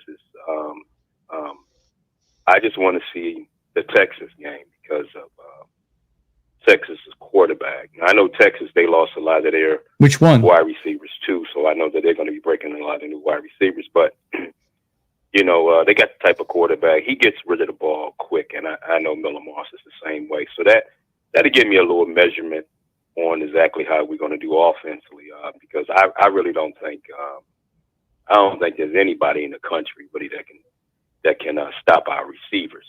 You know, and it's more than just being a homer. It's just that I think these guys are hungry. And I felt last year a lot that they should have been on the field a whole lot. And it's funny because here, more people are talking about the USC game more so than the Texas game. You know, so, and I think because it's kind of, you got like a built-in rivalry already where basically, I know Michigan and USC has played a few times in the Rose Bowl. And I know the clip y'all keep playing about with Pete Carroll saying we just won the national championship. I was at that game. What he said. Me too. Actually at that Rose Bowl. Yeah. And my dad was there too with me. Yeah. But I do agree. I'm kind of pumped up about the season because when I'm thinking, fellas, and I could be wrong here, I got so much confidence in the new defensive staff. Number one, we can't be as bad as we were the last couple of years, but I would say this also too. You know, we don't have to have the best defense, but if we're somewhere, and I'm thinking this is just me, somewhere between 35 and 40 with our offense, I think we're going to be fine. I really do. I think we're going to be fine. You know, I'm not as high on Penn State as a lot of people are. Because of two reasons. I'm really not in love with their quarterback, and I know they got a new offensive coordinator. And people are here, no one's in love with James Franklin. I mean, you know, he just don't win big games. And and I'm glad that game is at the Coliseum. So I'm excited about the year, and it's funny because I heard St. Brown, he was on one of the local shows here this week. And so they was asking him about, you know, he got to be excited USC's coming in to the Big Ten. And he was like, you know, he put a different spin on it. He said, you know what, you know, he said the Big Ten will be better now because of the 4 teams that they will be adding out west. And a lot of times, I think with the media, you don't hear that a lot. You don't hear that a lot. It's almost like, well, you know, are they coming in? They're going to now they got to get used to Big Ten football. But again, you know, and I know we play a little bit different football out west, but I think the 4 teams come in. I think we're going to be fine. And I'm always, in the back of my mind, be measuring the 4 teams that's coming out west against the best 4 teams that are already in this conference. Whether the 4th team is Iowa or whether it's, I don't know, who knows? Maybe it's Maryland. I don't know. But I am definitely looking forward to the season. And like I said, I don't think we got to have the best defense, but if we somewhere between 25 and 35, man, we could really have a good year. And another thing is too, what's going to be the measuring stick? What I mean by that is how many losses can you actually afford to get into the playoffs? Because, you know, I've been hearing 10-2, but also been hearing with the Big Ten and SEC, you know, it may be 9-3. It just might be 9-3. So depending on the schedule and stuff like that, but it just might be 9-3. So we don't know. We don't know. But it's going to be very, very interesting. And the one thing I think we're going to have a chip on our shoulders. And I think not only Lincoln has got something to prove. And I've been kind of, you know, trying to keep. I'm not talking as much as I was last year, you know, because, you know, if you hear, you know, everybody loves Michigan and stuff. Of course, I hate them, but you know, I'm just like, hey, man, I'm excited about our defense. I really, really want to see what's going to happen with our defense and our younger players. I'm really looking forward to that. But the one thing that St. Brown did say when they was asking him about SC coming in, he was like, he said he was telling them on his program. He said, listen, he said the strength of our defense is going to be our corners. He said, so when we come in and we play here, we're going to stack 9 men in the box, and Alex OJ, they're going to force him to throw. He said, we're not worried about anything. We're going to force them to throw the ball to beat us. You know, whatever kind of scheme we come up with, kind of gimmicks we come up with, but that's going to be our formula to beat Michigan. So, and I'm like, man, I hope you're right. I certainly hope you're right. I hope you're right. But definitely, fellas, I know you guys are excited about the season, but I'm pumped about it, man. I'm pumped about it because I'm just ready to take that next step.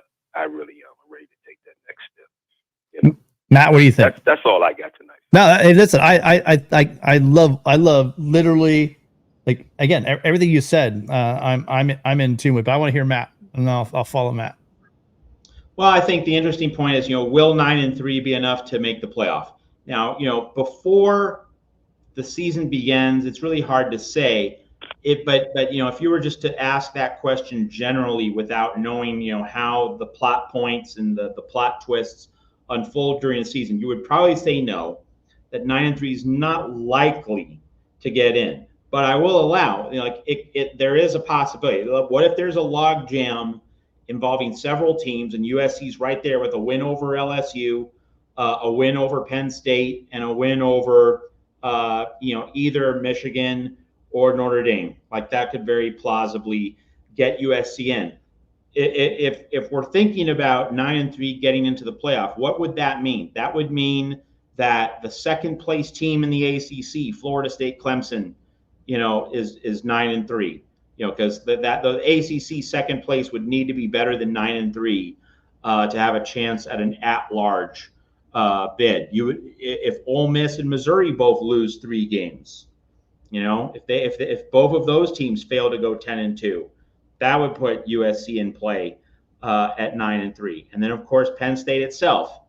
So, like, that's why, like, USC versus Penn State could be a hinge point game. It could be like a tiebreaker in the Big Ten. So, you know, like, those are the kinds of things we'd have to think about in terms of whether 9-3 would be good enough to get into the playoff. But right now, you'd have to say, you know, you don't want to be there if you want to get to the playoff. You want to be 10-2, because 10-2, for sure, against this schedule, there's just no way USC gets left out at 10-2. Yeah, it's hard to look at, you know, there's 4 teams on that schedule. They're going to get a lot of people's eyes. And if you lose to 3 of the 4 of them, and all 3 of them, you know, are going in, probably all 4 of them are going into the playoffs.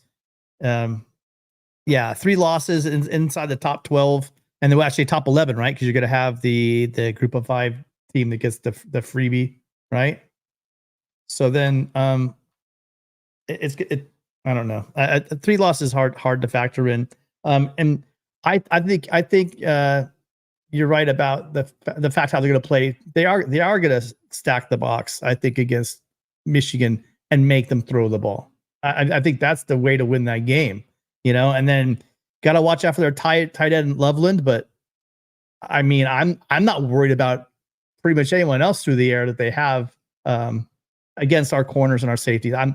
the strength of this team is going to be in the secondary. I think another strength is going to be the pass rush. Can these ends get to the quarter? Can the linebackers get to the quarterback? I want to see what kind of pressure they put, because they put any kind of pressure on them. I don't see Michigan throwing the ball at all. And if you can make a team one-dimensional, that's one of the best ways to upset a team, especially at home. So I'd love to see it. I'm not chalking up an L to any game on this schedule. I'm just not going to do it. And I'll probably be a lot more bullish after game one. I really think I will be. But great call as always. Great call. And you should be wearing those Trojan colors with pride and talking SC right now. Don't let those haters hate. You gotta represent your team, John. Yeah. Now, one last thing, fellas, and I'm gonna hang up, and I can hear what you guys answer this. The people out there, I hope we are excited, and I'm hoping that a lot of people from LA go to that game, the first game. That's a short trip. We got to show up that game, man. We got to show up that LSU game. That's all I got. Right? All right, John. Thanks for calling. Fight on. I'm going to tell you traditionally, historically. So here we go. Okay. If SC wins in Las Vegas, then you're talking maybe you pack the collie. But if SC were to lose and you're following up Utah State at home, our fans, I love all of you guys, but some of you suck. Some of you are about as fair weather could get. I don't think anyone's here tonight that's in that category. But I've been going to SC games for decades. And the quickest way to empty a Coliseum is to lose a game.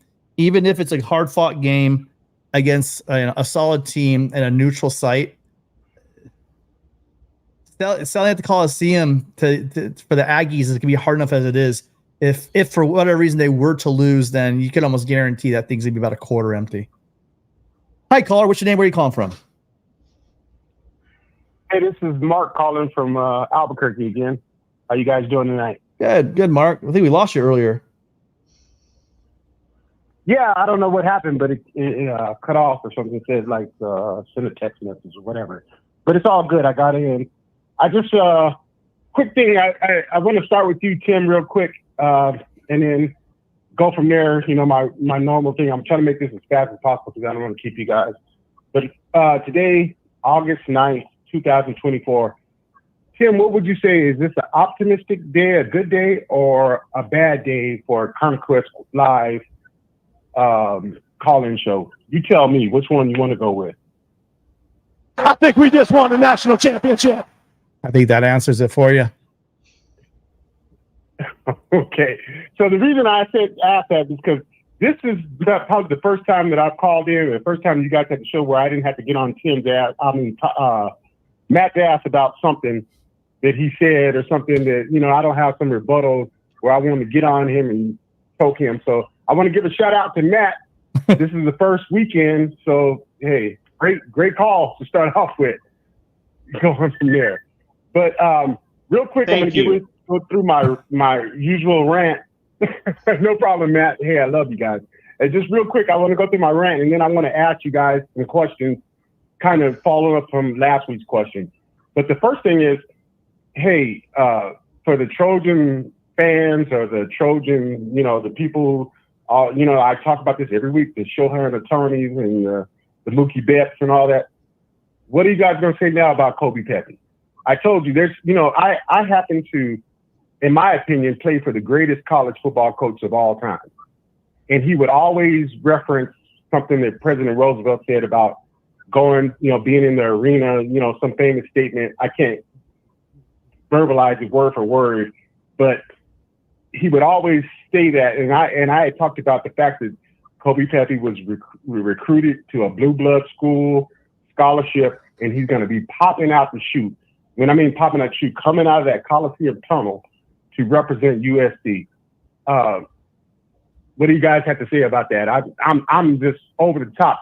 It's nice to have these big time, NIL recruits and transfer portals and stuff like that. But there's something to say that for someone that has some longevity, who's worked, who wants to play, and he's going to get his time to shine. What do you guys have to say about that real quick? I would just say it's pretty widely felt that he's having a great camp. So let's just hope this train keeps rolling in the right direction. You're on to something. I mean, I'm not shy about talking about how much I love my Trojans, but I'm not shy about talking how much I love my Braves as well. I mean, if it's a Chris Steele, you know, if it's a Jude Wolf, you know, if they're a Bosco Brave, I'm going to be rooting for them. I root for all Trojans, but you know, there's that little extra bit there. You know, when I know that they're a Trojan, you know, like Williams. I mean, it's just a little something extra. What is it about being challenged in life? You know, some people are motivated by different things. I think that Kobe Pepe was challenged. I think he took it as a challenge. I think Sean Nua kind of was there for him and said, hey, man, we'll do something about it. And I think he's risen to the occasion. And I love these stories. I hope he absolutely, for a million reasons, kills it, right? Not just selfish, but I mean, for him as well. I mean, I think that if he can do what he's saying he's doing, if he could be that guy in the middle, that's going to make all the difference in the world in this defensive line. We have too many playmakers around that position that position can set up for this defense to be very successful. So, you know, I'm glad Riley didn't mince words, did he? I mean, if you saw any of those quotes, it was like, whoa, I mean, holy crap, he said that. And maybe it was the motivation that Kobe Pepe needed. Maybe that conversation say, hey, maybe you don't belong here. And some people are absolutely, you know, answer that bell. And clearly it sounds like he has. I'm excited. You should be excited. Yeah, I totally agree, man. I'm happy for the young man. You know, I think he, you know, it's time to, like I said, pop out the chute, come out the Coliseum tunnel, and you know, represent.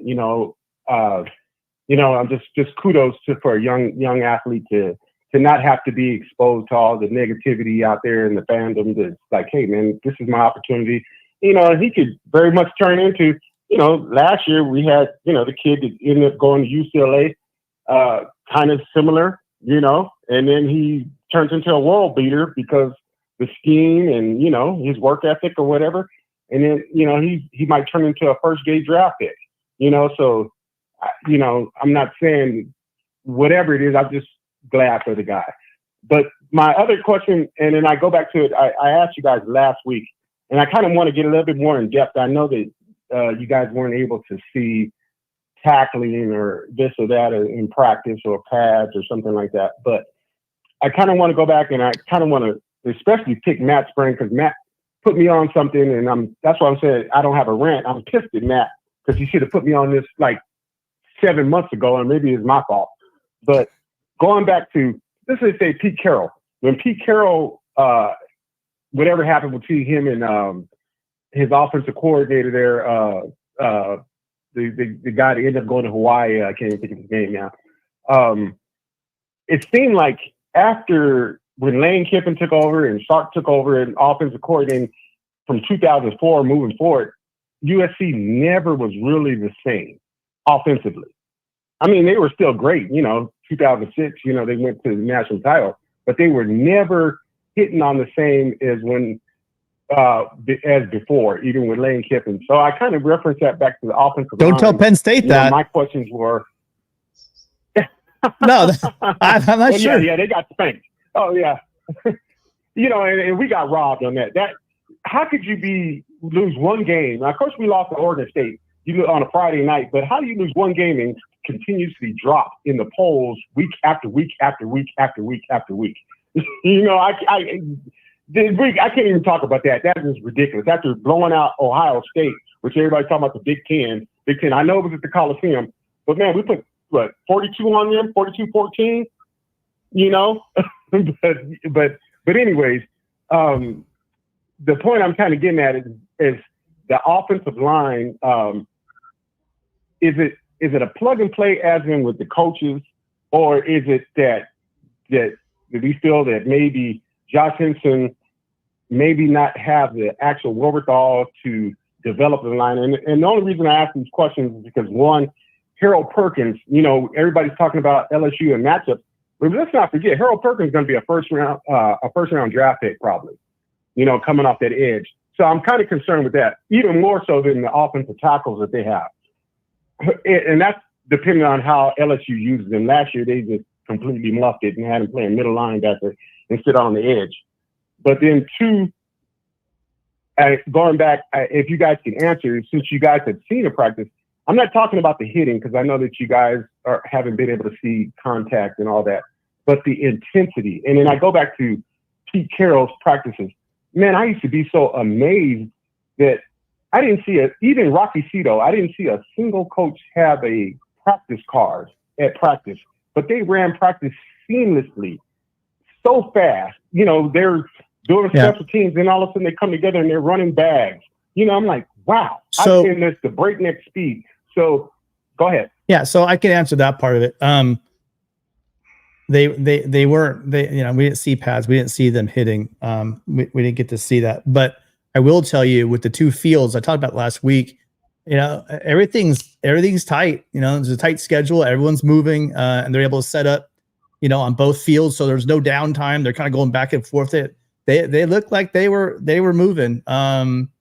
And you could hear it. I mean, you could hear the attention to detail. You could hear it. The best quote all week. I mean, it's kind of not really about football. It's just about that Coach Ez was talking about the fact he loses his voice every single day. I mean, it's that kind of energy out there. They're not pussyfooting around. I would highly doubt they're not hitting in practice. And with the coaching staff that they have right now, I don't think that they're gonna, you know. We'll see. I said earlier, be great if we could see. The access has been good. We're getting more and more. I think if nobody screws up, we're going to get to see a practice with full pads. So let's keep our fingers crossed that people can follow the guidelines they're giving us, and maybe they'll give us another practice, and maybe they'll be in full pads. We'll see. And then got it. You're talking about Norm Chow and those offenses. People talk about the offenses. I think they just stuck on 13-9 too much, because those offenses with John David Booty, you know, and then Sanchez in his the 1 year he was starting, those offenses were lights out, man. I don't know. I mean, Sarkisian and in that Rose Bowl game, like we talked about with Penn State, those were some powerful offenses, even after the Leinart, Bush, and Lindale White years. For sure. So I don't know. I mean, Norm Chow was awesome, but there was I really wish, you know, one day, Matt, maybe you can tell me a bedtime story where what really happened between Pete and Norm. And there's so many rumors around that. I'd love to get someone to sit down and explain exactly how that went down. I've heard about I've heard two really good stories on how I think it could have gone down, but I want to know, you know, we may never know exactly. I'm sure some people do know, but yeah, want to hear that stuff. Hey, but we're getting up against the hour, so appreciate you calling. By the way, guys, no more phone calls. We're already over, but I'll grab these last two. But we got to make them a little bit faster, okay? All right, Matt, is that good? Okay, hold on. Okay, before Tim takes the final two calls, want to shout out John Cardenas for the $5 super chat. Thank you very much, John. And then Barry coming in with $10. Barry Fisher, thank you very much. Really appreciate it. Let's go back. We can't just take the money. Let's see what they say. So they said, can you have other USC podcasters join you for a call-in show for a huge punch? So hey, listen, I know a couple of guys would love to come here. They won't pump sunshine, but they will definitely talk positivity about this program. I'll ask them. Well, actually, I know more than that. I know a whole Light the Torch podcast crew that can come in here, and they're not going to sunshine pump, but they are going to be positive. I'll ask around and see if anyone wants to join. How about that? It'll probably be a separate event, because this is me and Matt. We're kind of like a duo here, but I think we could try to do like maybe a different show. And if they want to join us, Matt or me, then, you know, we'd be more than willing to. I'll talk football. I talk football with those guys probably you're talking about, you know, often on the phone. So we might as well do it on here with some phone calls. So yeah, sounds like a good idea. And then the other one, Barry Fisher, thank you. Fight on. We'd love to see more of the backs involved in the running game. Don't forget, I can't see. My eyes are gone. Matt, can you read that bottom? I literally can't read it. U.S. women's national team playing for gold tomorrow. Big deal. And it is against Brazil.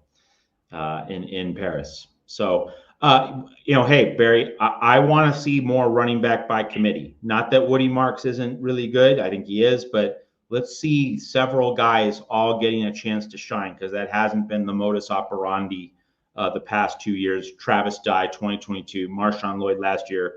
I'd like to see more of a mixture. Isn't it weird? People complain that there's not the lead guy. Matt, you're right. You know this. So there are a lot of people that complain that, there's not that guy, and then now you're saying that, hey, you want to see it opened up a little bit. I'm kind of with you. I think Woody Marks can be that guy, though. I think Woody Marks can be a 3-down back without a doubt in my mind. But I do want to see what the other guys can do. Definitely fresh legs, late in the game, and we do have it. These guys are all over 200 pounds, and they, especially the young freshman Brian Jackson at the goal line. I think we're going to see a bunch of guys play. You don't have to worry about that, Barry. All right. Thank you so much for calling. Appreciate you. We'll Mark, we'll talk to you soon. Thanks a lot, man. You guys keep keeping it going and fight on. All right. So we're going to grab these last two. Please, no more phone calls. We're up against it. We're actually 15 minutes over. But and then calls, I hope you don't mind. I don't think we're going to go too long on these. Oh, wait. I think we might have lost them, Matt. I think we went too long with Mark and they hung up. So I think we might be done here. Okay. But I do want to take a second to thank, where are they? All the people. We had a bunch of people today that just really Mark, thank you so much. Slap Happy, Jeff, Tim C, thank you so much. Gary, Jeff again. Right on, fight on. Happy birthday, Gary. Happy birthday, Gary. Happy birthday to Gary. Let's see who else. And then John, thank you, John, and Barry as well. Thank you guys. Okay, we're gonna let this happen. I think I might have dropped you. Hi, Clara. Which name are you calling from? Hey, it's Gerardo. I'll make it quick because I know it's the end of the show. A couple of questions, guys. Just to give it a different spin on the same topic that we've been discussing. In the last 2 seasons, other than UCLA, who has really frustrated our offense? How many teams would you say have kept us under 25 points? And so if our offense can score 25, 35, how many teams would you say in our upcoming schedule can score 35 points on our new defense, which of course we don't know that much about how they will actually perform? That's it. Gerardo, that's not a short one, but we love you, so we're going to answer it. The obvious answer is UCLA, but also there was Notre Dame last year that held SC to 20 points. And Oregon State in 2022 in Corvallis. Yeah. And so, but now as far as the current schedule, who could put up, how many did you say? Whatever, 30, 35. I'm just trying to see who is going to keep up with our offense, who can hold us down, and who can keep up with our offense by having a great defense. Okay, Michigan, Penn State, Notre Dame are the 3 best defenses we're going to see. The best defenses. What about best offenses? LSU. And Penn State. It's tough. There aren't a lot of great offenses USC's facing this year. I've heard a couple of people throw Rutgers out there. I mean, Rutgers is going to be tricky just because it's a short week, and Rutgers plays a physical style of ball, and the guys just need to be mentally ready to play, and it might not happen. Maryland lost a lot. Nebraska with Raiola. I mean, I don't know. If you add the two together, then who has an offense that can score a bunch on us, and who has a defense to keep us under 30 points? And then that's another spin on how many we can possibly win or lose. Well, I mean, I think if you're looking at a possible, I'm not saying they will have a great offense, but a possible really solid offense very well could be a Penn State with a very stingy defense. I could see that as a best combination. But I think the Michigan defense, I don't know if you agree, Matt, but I think the Michigan defense will be the best defense we face this year, most likely. Yes. I do not have a problem saying that at all. I'm not sold on their passing game. And if we can make them one-dimensional, then that's our ticket to winning. Slugfest. Michigan's what I call a half a loaf team. You know, really good on one side, not very good on the other side. Okay. Okay, perfect. Yeah, because the only team that I remember that did that was Ohio State when they had a great defense and they finally went all the way to win the national championship. But other than them, I don't know too many one-sided teams that have cleared the deck. You know, so anyways, thank you so much. It's been a wonderful show, and I hope some people will take me up, and I'll get them to believe this. All right. Gerardo, All right, you heard it. Gerardo, 2020 Alabama was kind of like a lopsided team. You know, an amazing offense and just needed to have an okay defense because that offense, if you remember, Mac Jones, Heisman winner Devontae Smith, Najee Harris, that offense averaged 48.5 points a game. All right. Thank you so much for calling in. Appreciate it. I would advise against giving people your seats, though. Do not tell people where you're sitting. I don't know if that's a good idea on the internet. Listen, it's a nice gesture. Well, only to people in this show, if they find me, I'll take it to Cuba. All right. Awesome. Thank you so much. Thank you so much for calling. Thank you. Right on. Thank you. There we go. Bye.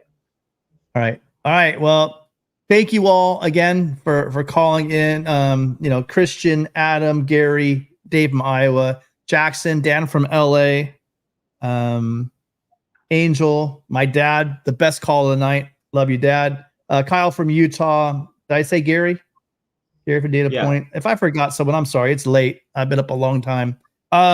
Appreciate y'all being here. We'll be again together with Mark Rogers Monday at 7 p.m. Pacific, 10 Eastern time. If I missed any super chats, I'm pretty sure I didn't. We didn't. We appreciate and are grateful for everybody. We will. Thanks for your support, guys. Really means a lot. Yeah, thank you for being here. And listen, if you didn't call this week and you've never called, I want to hear from you guys next week. And Jeff, I don't want any money next week until you call. I want a phone call from you. I want the money regardless of timing. I will not take it. I'll send it back. But appreciate your support. You guys make sure on the way out. Listen, also, if you guys could get the word out, please bring a friend, bring 2 friends, bring 10 friends. We're really trying to grow the show. You have not hit the subscribe button. If you're not subscribed, why the hell aren't you? You've been here for a while, I bet. Why aren't you subscribed to the show? Well, we appreciate everyone being here. I don't know how to take this. Do I? Comment off. I'm not sure how to do that. And check out my interview. Check out my interview with Phil Steele, publishing legend, college football analyst, supreme. That's on the USC channel here at the Voice of College Football. So watch it, share it, like it, subscribe, and of course, consider a membership at the medium or high tiers because we have 14 bonus segments on various aspects of USC and Big Ten college football history with me and Mark. So lots to consider for you here on the USC channel at the Voice of College Football. Thank you. All right, guys, and I'll try to get some. I'll try to round the content creators, and we'll try to get you guys asked for. We'll try to do if whoever wants to come, I'll invite everybody and see if they want to come on and do a call-in show, just a general. But you guys, here, please hit that like button and that's an old woody goodie. Hit that like button and subscribe if you haven't already. Thank you so much for being here, and we'll see everybody Monday, 7 Pacific. 7 Pacific, 10 Eastern for the oh my goodness, I forgot the name of the show. Conquest Live. It's late. Trojan Conquest. I told you it's been a long day. Fight on, you guys.